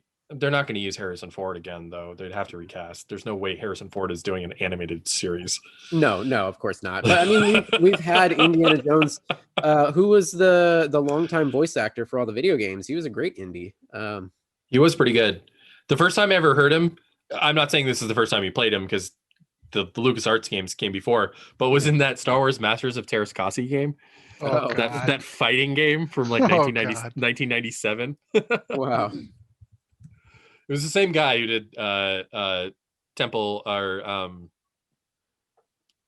what's the first voice acted LucasArts indie game? Fate of Atlantis. Fate of Atlantis, yeah. Yeah. Let's see. Indiana Jones voice actor. I can't find it. Oh well. But yeah, it was the same guy for there's a guy years. that they use now who was in like Battlefront 2 or Battlefront and Battlefront 2. Oh, okay. Yeah, that guy did a pretty good job. He was pretty good. Yeah, I thought he did a good job. Okay. I mean, it's also like, if it doesn't sound exactly like them, who gives a shit? Yeah, I mean, everybody warms up to... Who gives a shit? Yeah, everybody warms up to it eventually. I mean, the voice actor for Obi-Wan in all of Clone Wars, I mean, he's great, yeah. He's great, yeah. I associate him more with the character than I do with Ewan McGregor, yeah. Doing now, yeah. Oh, another little tidbit. I think rumor that Qui-Gon, Liam Neeson, may be appearing in that Obi-Wan. Honestly, I would love that. Oh yeah, and Liam Neeson. I have mixed feelings with Liam Neeson as a person, but it's one of those things where it's like I like Qui-Gon enough to just ignore what's coming out of his whose mouth it's coming out of. Yeah, I hear you. Okay, all right. WandaVision. We have had 2 episodes since we last talked. I'll be perfectly honest, I barely remember episode 3 because episode 4 blew me through the wall. Episode 3 was they were in the 70s. It's funny because I barely remember episode 2. I thought episode 3 was the most memorable of all of them. I liked episode 2 best. I have been pretty much like not giving a shit about this show because seriously though, most of the episode literally is pointless except to be like, look at us, we're doing retro shit. You know, and then they throw in little tidbit things of like something's not right. But for the majority of the show, you could skip all of it and it means nothing. But then episode 4 or 3. So I actually a little bit so back on board. I actually a little bit agree with Meg. I do think that there is a I think the conceptualization of the show, I love it. I think the show is incredible, but I do definitely, because I do think that there is a certain portion of the fandom that specifically for Marvel stuff, they're not watching this for retro throwbacks to 60s, 70s, and 80s television shows. Like, that's not what they're interested in. That's not what the storytelling really is focusing on. Or I mean, that's what the story is focusing on, and they are definitely taking their time to get there. Yeah. I was like, if this is gonna be the whole season, like, I'm fucking out. I'm not. I mean, like, I appreciate it. It's clear now, though, that that's not going to be the whole exactly. Kevin Feige said like a couple of weeks ago, yeah, this is a slow start, but once it gets going fast and hard. Yeah. What I will say though is that I think and we've run into this a couple times now with like the weird amorphous release schedules for these like post peak TV shows, and Picard suffered from the same exact thing, is that this should not have been released weekly. It should have been released as a binge show, dropped all on the same day. Yeah. Because so many the storytelling really does not support a week-to-week viewing structure. Yeah. It's interesting that so many shows are still clinging to that choice of like wanting to. It's almost like trying to recapture the whole everybody at the water cooler in the office the following Monday, like, oh, what's going to happen next week? And bring I absolutely do not think that every show should follow that release structure.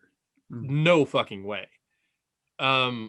Like The Boys has the optimal release structure for its style. I think personally, there were a lot of people who don't like that idea. I think they're wrong. The Mandalorian was perfect. For the I think that's a more complicated. No, I think it's a weekly structure on The Mandalorian. I think binging. I think you guys are probably right. I think I'd rather watch it binge, but sure. Yeah. But Picard, maybe we're just I just read this article today about how, and I thought this when Picard was released, the Picard, the first 2 episodes are effectively a pilot, and they should not have been broken up. Absolutely not. They should not ever have been shown separately because they're not 2 different episodes. They're 2 episodes that are one. Yeah, because you don't know you don't know where Picard is going. Exactly. Until the end of that show, until the end of the second episode, you don't know the direction that the show is headed until the end of that second episode. So I think what the industry should be really doing at this point is on a one-off basis, and this is entirely within their scope. They can do this. This is not impossible. It's not even ridiculous. In fact, I think it's most likely going to happen after a lot of backlash from some of these release strategies, is that they're going to have to decide on a 1-to-1 release schedule for the health of the show. What is the best way to watch this show? Is it all at once, or is it the format that I think is the best, and Amazon has been doing this for a while, is Amazon releases the first 3 episodes at once, and then the rest of the release is staggered. And I think personally that is the release structure that is the most widely adaptable to a lot of different styles. But I think most likely we have to start doing it one by one. This show all released on the same day. This show week by week. Can you imagine like Lost? I like a lot of people binge that show, but I didn't. I watched it week from week, and I can't imagine the type of experience that Lost would have that I would have gotten out of Lost had I binged the entire season in one day. Yeah. Maybe it would have been a much inferior experience. Yeah. I mean, maybe those discussions are already happening plenty behind the scenes. I guarantee you they are, because there's a pretty huge backlash to WandaVision. And I think it could have been prevented if it had all just been dropped on the same day. I think that's part of the reason why they released 2 episodes on day one instead of just the one. Yeah, definitely. Because they knew, like, nothing's gonna happen for at least 3 episodes, so we gotta get that third episode. It was good, and I think it was the most compelling of all of them. But it was also, it felt weird because it was by itself. It didn't have another episode to pad it out, and the runtimes are already pretty short. And I think Disney Plus might be running into some issues with the length of their shows. I'm more of a fan with I can accept a slow burn, but I can see I can agree that maybe you could have had 2 episodes for the setup, and then episode 3 be your big reveal and get things moving a little bit quicker. Well, and the other thing that they could do is that they could play with the episode length, and I think that's part of it. Is the less than 40-minute episode lengths for WandaVision is not helping the structure of the show. And I know it works for the sitcom structure, but when your credits are 15% of the total length of the episode, but they're really pretty credits. They're really pretty, but they're absolutely fucking useless. I mean,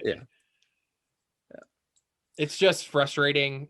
And when you see that like this last third of the bar left on your television is only credits, you're like, you legitimately feel cheated a little bit. And I know that's a really privileged idea, but and you still scroll through it just to make sure there's no mid-credit or end-credit bullshit. Yeah, because you never know when Marvel's gonna eliminate the end credits scene.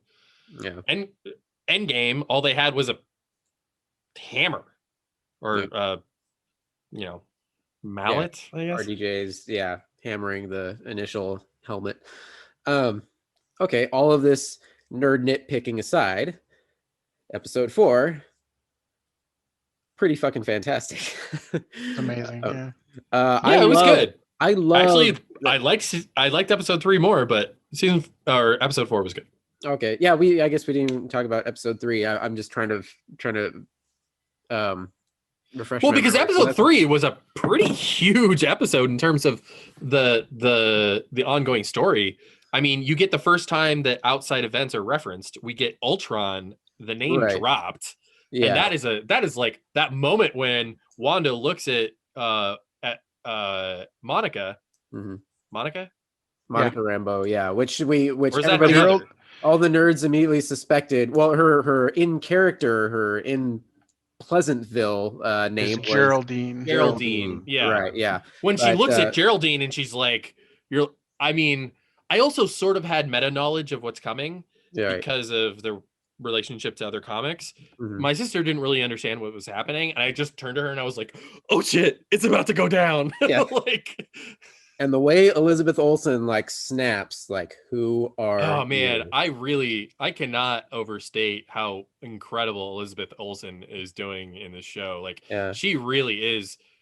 She's leveling up as an actress, as all across the board. She's doing a phenomenal job. I read an interview earlier today with her, and how she was when Kevin Feige pitched the show to her shortly before Endgame.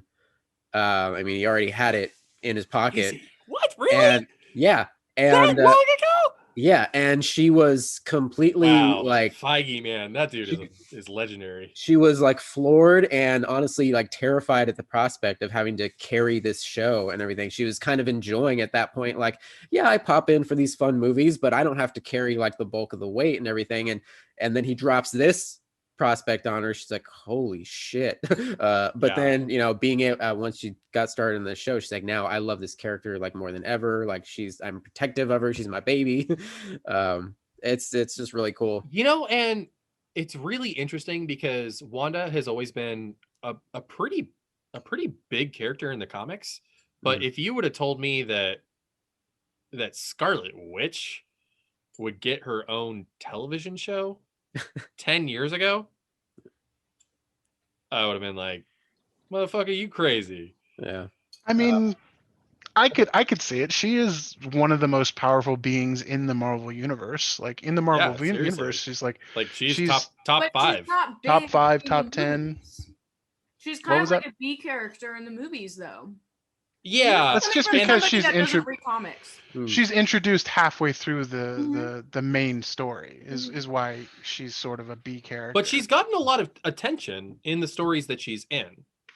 Yeah, for sure. It's incredible to me. I was chatting with another friend Mike about this a few days ago, just because we were talking about the themes of the show and everything, and like just stop and think for a sec, like how insane, how far comic book media, like big multi-million-dollar projects based on comic books, are now in movies and television, to the point where they have paved the road so hard now that we are getting these weird swing for the fences multi-million-dollar projects.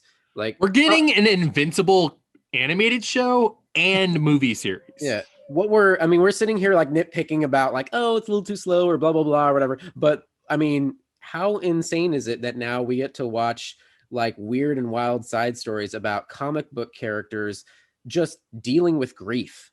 Give me a Birthright a show. You know, that would Superman Birthright? No, the comic Birthright. Oh. That's another one that's on my list to get around to. I've heard good things.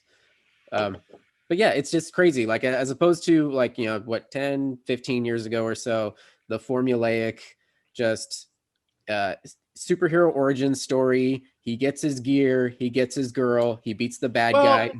Nolan really changed things. Yeah, like sure. Nolan is The Dark Knight is like a transformative moment in the way that superhero media was perceived by the larger culture. Like, because this wasn't Believe a Man Could Fly anymore, you know. This was a heist movie with Batman as a character in it. Well, not only that, but before the Nolan Batman movies, every superhero film out was all camp. Like everything was just camp. And if they tried not to be camp, it failed massively. Yeah, for sure. Yeah, prior to like X-Men. Yeah, because X-Men, there was camp in it, but not really, not that much. It was still very much a superhero film. There were still like elements of camp, but it was a largely straightforward story. Yeah. And it was like wink at the audience, sort of like. Remember The Shadow? Superhero. The Shadow? Oh wow! Yeah. So supposedly, the reason why he did The Shadow, was because he was offered Batman, but his agent turned it down. You talking about Baldwin? Baldwin. Oh. His agent turned it down, and Alec Baldwin was like, "What the fuck were you thinking? Of course I'd like to be Batman." Oh man. And honestly, when you think about it, Alec Baldwin as Batman, he would have been great. Would have been incredible. He would have been amazing as Bruce, and he would have been amazing as Batman. Yeah. Oh man. Like the first time I heard that story about Alec Baldwin in The Shadow, because I saw The Shadow in 1994 when it came out, and I loved it. I was weirdly fucking obsessed with it as like a 8-year-old.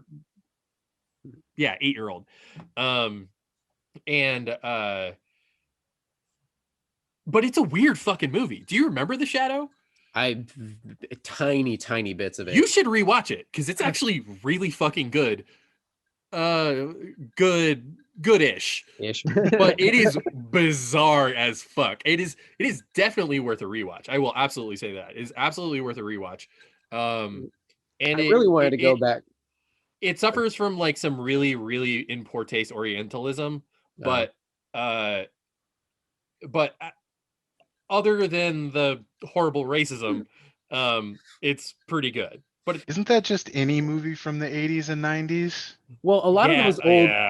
Well, a lot of those old, specifically like the comic book style or the serial adventure style. I mean, even like Indiana Jones and whatnot. Because they're adapting stuff that was from the 30s and based on like Kipling and shit. Like right, like little adventure serials where you're running away from the natives who are angry at you for stealing their idol or whatever. It's I actually saw something recently.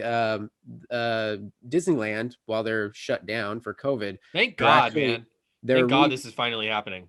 Yeah, they're revamping the entire Jungle Cruise, probably in part with the movie coming out, but also to clear out a lot honestly, of that like Jungle Cruise is like, there's I mean, there's not a lot of it. It's not like a significant part of the ride, but the moments of like really offensive like shit, they're pretty significant. A little bit, yeah. Wasn't the Splash Mountain now going to be Princess and the Frog? Yeah. I think that's a really change good. Already happened. Well, it's there. Well, I don't even think they've even closed the ride yet.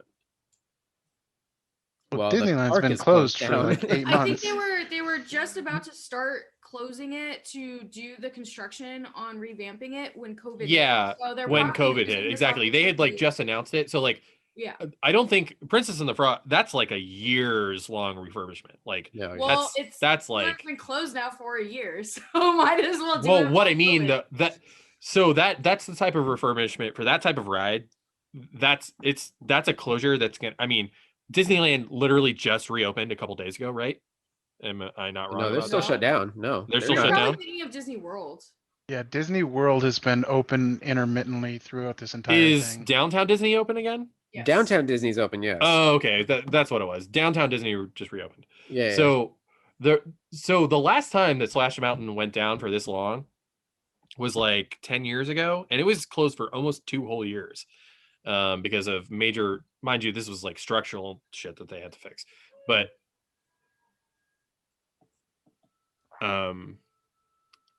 that's a huge, that's because this isn't just a refurbishment. They have to literally remake all of the storytelling elements of the attraction. Like that's a lot of work. Yeah, for sure. Anyway, getting back to WandaVision. yeah. Sorry. So episode 3, we start to see the shit hit the fan with all the not actually said who she is, who Geraldine truly is, but enough information for all of the comic nerds for their spidey sense to tingle. And then in episode 4, we get confirmation. This is grown up Monica Rambeau, little girl from Captain Marvel, and who is herself Rambo's Captain daughter. Marvel in the comics. Oh shit! In fact, was Captain Marvel, and who was Captain Marvel in the comics before Carol Danvers. Before Carol Danvers was Captain Marvel. I was wondering why they were harping so much on her mom in the episode. So I did not make the connection. Well, I was going to point it out, but then you accused me of like mansplaining other things to you, so I didn't want to. But Tony, I know I retain very little about the Marvel comics storyline and people intermingling in different parts of that. Like, for example, the nerd girl in episode 4 from Kat Dennings. Yeah, Kat Dennings, who is like, Darcy. I totally forgot that she was in Thor and Thor 2. Yeah. Thor and Thor 2. Because everybody else did.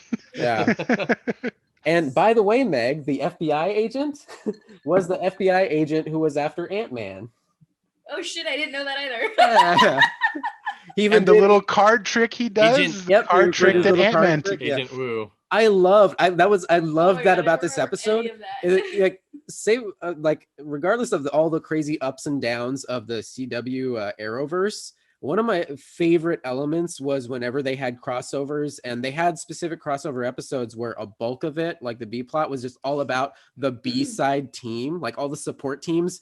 Interacting. Yeah, those are actually I actually largely didn't give a shit what the rest of those episodes were about. I was just like, oh, he's hanging out with her, that's rad. Yeah, like let Cisco Ramon geek out with what's her name, fucking Oliver's girl, Glasses McGee. Yeah.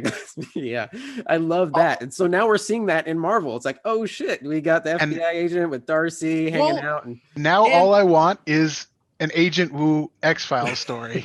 Give us an Agent Woo X-Files show. I was thinking the exact same thing. I was like, wow, this really feels like an X-Files episode. Totally did. Oh my God. So good. You know, and I was thinking this while I was watching the episode, is that getting these little looks at side characters, but in a larger story, this is absolutely something that Marvel Comics has been doing for, I mean, ever. since the 70s. Like they have been that is like tantamount to what Marvel Comics is about, is going into another book and seeing these random characters all of a sudden influencing this other storyline that has nothing to do with the other storylines that their characters are from, and now those characters are recontextualized. So it's not just that they're stories of X-Men or Fantastic Four, they're Marvel characters. And that is really what Marvel has been so good about. And I think it's how most people get into Marvel Comics in the first place, is they read Spider-Man, they read X-Men, they read Captain America or whatever, and then they see a couple characters from other books and they're like, oh, I wonder what else those characters have been in. And then they do a little bit of research, and every Marvel fan goes through this like cycle, this exact same cycle that I'm referring to, where you read one Marvel comic and then you read like one of the maxi events, and then you're like, oh, Doctor Strange in this is in this. I like Doctor Strange in that comic. Like, what else has he been in? And so you're like, I'm gonna read a couple Doctor Strange comics, and then you're like, who are all these other characters? And then it's like Iron Fist and it's glorious. Yeah. And that's not even like an event like Civil War or something where you have to follow 50 different books. That's just your natural curiosity going, hey, this character's also in that. I want to check out that. And hey, then I learned about this character in that. So real quick, going back to WandaVision, one thing I really appreciated that they did was whatever came out of her bubble stayed the way it was in her bubble. Like when the rope got cut off in episode 4, that part of the rope stayed turned into a jump rope. Yeah, jump rope. Jump rope, yeah. And same with Rambo's character, when she came back out of the bubble, she was still dressed in that outfit. Yeah. Well, that and like what that shows that's us, part of her power. That's part of her powers, is that she can literally create matter. She can, like in the shows and in the movies, you've seen her repair stuff and like move matter around, but you've never actually seen her full on create matter. And that's part of her power, is she can actually create matter from nothing. And it's a great storytelling device. It shows the audience that she's affecting her bubble, but she can also affect what's outside of the bubble too.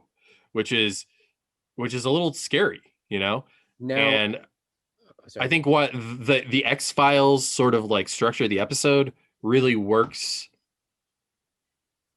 to show the audience like this is serious, and like this is, and getting into episode 4 and what happens later in episode 4, like it's all Wanda. Yeah. What I said from the beginning, damn it. It's all Wanda. I mean, anybody who'd read any of the comics could have easily surmised that this was all Wanda, but there was a little bit of doubt. Yeah. I'll say. Yeah. It was, they kept it. This is the 4th episode was the first time we had full confirmation for that. Yeah. Up until this point, especially in the first 2 episodes, you could have you had hints of both sides of the argument, like, oh, is she trapped in some simulation, or is she the cause of it? Or is she affecting the simulation? Yeah. Right, yeah. But yeah, My sister... we had Agent Wu as the proxy for the audience with him and his whiteboard. Yeah. My sister, when Monica said it's all Wanda, my sister turned to me and she was just like, "Oh shit," because she didn't know yet, you know, but she did figure it out. She actually was okay. So also, my sister hasn't seen almost any of the movies, and so she didn't even know that Vision was dead. Oh, and so she saw the head out of his God, that cracked open. That's a crazy reveal for someone who hasn't seen the rest of it. Yeah, right? No, it was actually, she was like, whoa, what the fuck? And so when the cracked open head thing happened, I had to finally tell her what actually happened to him. And then as soon as... Also, how dare they make us relive that trauma? Yeah, seriously. No. And we also got a nice up close and personal look at the blip, the actual seriously, reverse, like coming back from ash and everything. I tried to explain that too, and I was like, oh man, we're just gonna have to watch that. That's the whole thing.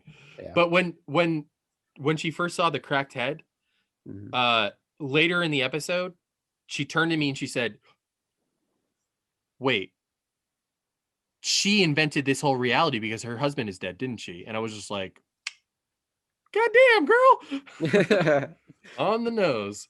Points to you. Yep. So that's a good example of like the show, even for someone who has seen almost none of the Marvel movies other than like Guardians of the Galaxy and Iron Man and stuff. Like she pieced together what this story is about. Yeah. With just the storytelling from the show and a little bit of context for me. It somehow incredibly works as its own standalone mystery. Yeah, definitely. Like, I think the blip stuff would have been pretty fucking confusing if you'd never seen anything. Right, yeah. And I did have to explain a little bit about that, but I didn't want to go into too much detail because I want there to be some surprise when she gets to Endgame. Yeah, and that confirms precisely the timeline of events here. It's Monica reappears, and then in the conversation later in their office, like 4 weeks or something. 3 weeks, I think he said. Yeah, that she's been back and coming back to the job. That's crazy. Yeah. Oh man. So it also shows that they really are going to be dealing with a lot of blip trauma in Phase 4. Yeah. And it makes sense when you think about it, of course. Like, I mean, people just lost 5 years of their lives with their loved ones. Like, well, not only that, and also, Rambo like wakes up and all of a sudden her mom's gone, you know? Yeah. It's like, no, she beat the cancer. Like, how many like regional conflicts happens when, you know, during this period of time? Like, how many wars were started? Were there wars? Were people just like, oh, we're too depressed to go to war? Also, maybe, Tony and I had a very interesting conversation while watching WandaVision. We had to pause it about like, at what point are you like, well, I'm actually this age, but I'm not really this age because I lost 5 years. So it's like it fucks Spider-Man, up. Like, like so many. Are they like 21 or are they 16? Yeah, or like if people are pregnant, like, and does their baby get blipped? And then if it comes back, like, is it blipped back into? Oh my God! What if the Hulk snapped a baby back in existence, and this just unbeknownst, this grieving mother 5 years later is like what the fuck is happening? or if it happens after birth, what if it's like a twin situation? A twin comes out, gets blipped. And then the twin inside doesn't, and then the unblipped twin is born, is now 5 years old, and then the baby blipped comes back. Oh my God! It's just, it opens up a whole can of worms of like crazy age and timeline things. By the way, and also for the record, if either Meg or I get blipped, the other is free to bone whoever they want. Yes. It is law. What if you were blipped in a skyscraper that fell down after the blip? You're gonna have a bad day. Jesus. Or what if you're blipped? But that day's gonna be over real quick. You get blipped back to just fall. Oh, And Jesus. see, here's the other question: if you get blipped while in a plane, do you come back in the plane, or do you come back in the? No, I'm guessing you space come that back in the plane was? middle of the sky. You come Yeah. back where you were sitting. Yeah. Shit. I mean, even like right when it first when we first saw the end credit scene of Infinity War, where Nick Fury and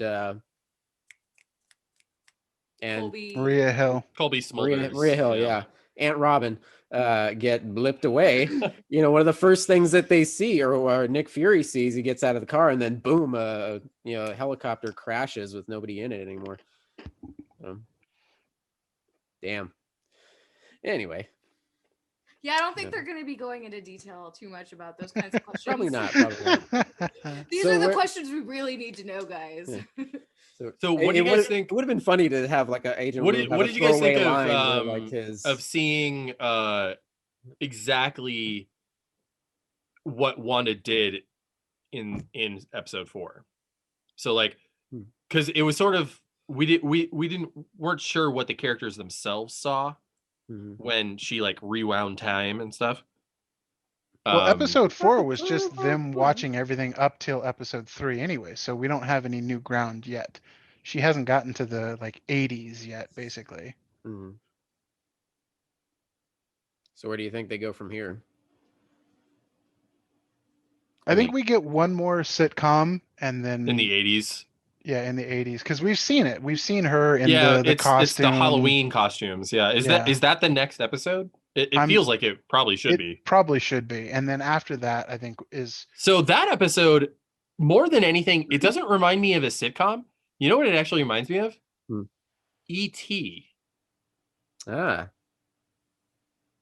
Because of the 80s costumes and even the cinematography in the scenes that we've seen feels more like E.T. than it does like an 80s sitcom. But if you think about it, E.T. also has like a small tent city erected by like the scientists that are trying to like contain a quarantine zone, you know? Yeah. Interesting. Very cool. I imagine what we'll see from here, like Todd, like you were saying, Feige said that once the slow burn is over, the train starts moving pretty fast. I am assuming that in episode 5, we're going to see more intrusion into Westview. Is that the name of the town? Westview. Yeah. I think that's why they're going with the Halloween theme, is because then she can just explain away all this as Halloween spookiness. Oh, good call. I'm suspecting, or I hope what we see, because I think it'll be really cool, is there's enough intrusion. The intrusion increases to the point where Wanda starts to become more unhinged and like, you motherfuckers get out. I mean, so how villainous do you think Wanda's gonna get? It's hard to say, because I think yeah, she has the kids, so it's tough, because you're skirting that line of, I wouldn't get too attached to those kids, if you know what I mean. Oh yeah. I guess it's really interesting, and I kind of talked with my friend Mike about this, about the whole like grief angle and everything, which is really what this is about.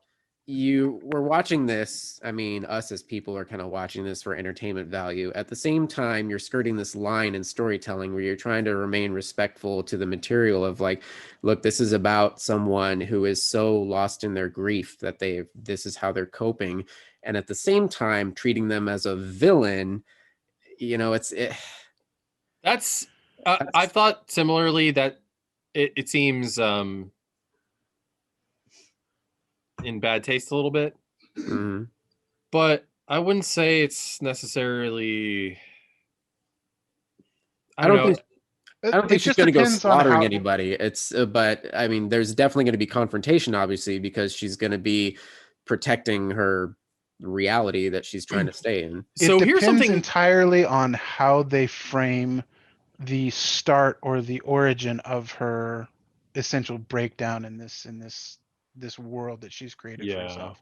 If they explain it as somebody has triggered something or somebody manipulated something to her, then okay, she's not necessarily villainous in this. If it's all just her breaking down and finally snapping, pardon the term, then she is then they put too much on her as the villain, I think. Right. So it also depends on how the show ends, because I'm guessing, and this is a little complicated by the timeline, because Falcon and Winter Soldier was supposed to come out before. Mm. But I'm guessing that the show ends with a pretty big change to the MCU, at least temporarily. Well, Well, we have heard that this directly ties into Doctor Strange and Yeah, Multiverse exactly. Madness, right? That's why I'm saying that. Yeah. But I mean, how big are they gonna go? like the biggest thing that they could do is have her do a sort of psychic explosion type thing, and bam, mutants suddenly exist, and here we have the X-Men. I mean, I don't expect that they would do something like that, because I think that's a little too on the nose. And from what we've heard, the X-Men are still way, way, way in the future. I'm guessing it'll be something more along the lines that she dissolves the membranes between realities, if you know what I mean, because maybe allowing she's Vision to return. multiple universes, multiple parallel universes, like, because I mean the next Doctor Strange movie is literally called Multiverse of Madness. And Maybe we know the- that Spider-Man is dealing with multiverse issues. Exactly. So like, if she then creates a universe, if somehow how Vision is still alive is an alternate version of Vision. Well, we know that this Vision is just a construct of her mind. Do we know that though? I'm pretty sure this Vision I don't think is just a construct. I would not put money on that. I definitely would not put money on that. I think that she may have manifested him, but I don't think he is. I don't think she controls him. It's possible, but I'm thinking Vision is a construct of her mind, but we still could see a resurrected Vision anyway, because we know that in Infinity War, Shuri was like 99% complete out of removing the stone from his mind. So she may have like a backup or something of his personality already saved. So like that could be the resolution to the story. I do think that how Vision is still alive will also be partly how the show ends, in terms of the larger ramifications for the universe. Like, I think those two things are intricately intertwined. Yeah. All right. Good stuff. Yeah. All right. Have we beat this dead horse enough? I think so. Yeah. Sword was less interesting than I thought it would be, but sure. It's Shield 2, I guess. Yeah, it's Shield 2, but not as fun. Yeah, I guess that's all you need to know. I guess that's how they kind of rectify, because obviously we got Agents of Shield the show, which carried on with the Shield storyline, but as far as the main movie universe is concerned, Shield died. Yeah. So now this is the resurrection of that in a different form, which I guess is fine, makes sense. Sure. I would say I highly doubt it's the last time we've ever seen Shield in the MCU, but well, there were reports from Hawkeye, the series, that he's wearing like a Shield logo tactical gear. Oh, interesting. So I don't know. We'll see. All right, guys. All right. Well, it's a good episode. Yeah. Good WandaVision episode and good getting off topic, I will say. That was good. Nice. Well, we will join you next time. I guess by the time we record again, we'll have 2 more episodes under our belt as far as WandaVision goes. So there'll be a lot of shit to talk about. And then I think there's only how many after that? There's only 3 after that. I think you guys said 9 total. 9, yeah. So there's 3 more total. Yeah. Also, I'm going to try my damnedest to get through the rest of Star Trek Discovery. I am now finally full steam ahead in season 2. I am loving the shit out of it. What did you think of season 1? I'm curious. Oh, I loved it. It was great. It's fine. I remembered people saying like, "Oh, it starts off with me and then it picks up," and it did take me a little bit time to get into it, but once I was in, I was like 100% in. Season 2, especially, I love that we've had multiple episodes really digging into Saru. I fucking love Saru. Yeah, he's great. Doug Jones. I mean, how can is you incredible. Not love He's him? literally an Oscar winner. Yeah. And under all that fucking makeup and everything, God, I mean, we can talk more about this later, but his emotional scenes, like last night I was sitting here binging Star Trek Discovery, and it was, one of the big Saru episodes. And an obol for Sharon, possibly. What's up? An obol for Sharon, possibly. I don't remember the title of the episodes, but it's the Sphere minor one. Spoilers. It's when he thinks he's gonna die. The Sphere episode. Okay, yeah. So I'm over here like inches away from Meg on the couch. She's all loving Stardew Valley, and I'm here like my eyes are tearing up so hard. Yeah, that's like an obol for Sharon is one of the best episodes of the franchise. Yeah, that was incredible. And so I'm excited for the rest of it. Just speaking of, I've actually met Doug Jones. Really? And I've got a photo with him. He is an awesome person. He is just the kindest man. Yeah. And I mean, he seems just amazing. We met him at WonderCon like 5 or 6 years ago, right? No, we met him at Monsterpalooza. Oh, might have been at WonderCon too, wandering around, but we specifically saw him at Monsterpalooza. I saw him twice, and then I met him once and got a photo with him. Yeah, he just bounces around there. He's all smiles. He's chatting with people left and right, whether you're like an industry person or just a fan. And Meg comes up, and he takes his long ass fingers and covers your face. His long ass arms around your head. Yeah, yes. He encapsulates you in a warm hug. He's a wonderful fucking Even man. if you don't like hugs from strangers or people you don't know, like you will love this hug from him. Yeah. The world needs more Doug Jones hugs. Yes. All right, guys. Thank you for joining. This is Tony. This is Todd. This is Byron. And Meg. Hey. Stay frosty, guys. Adios.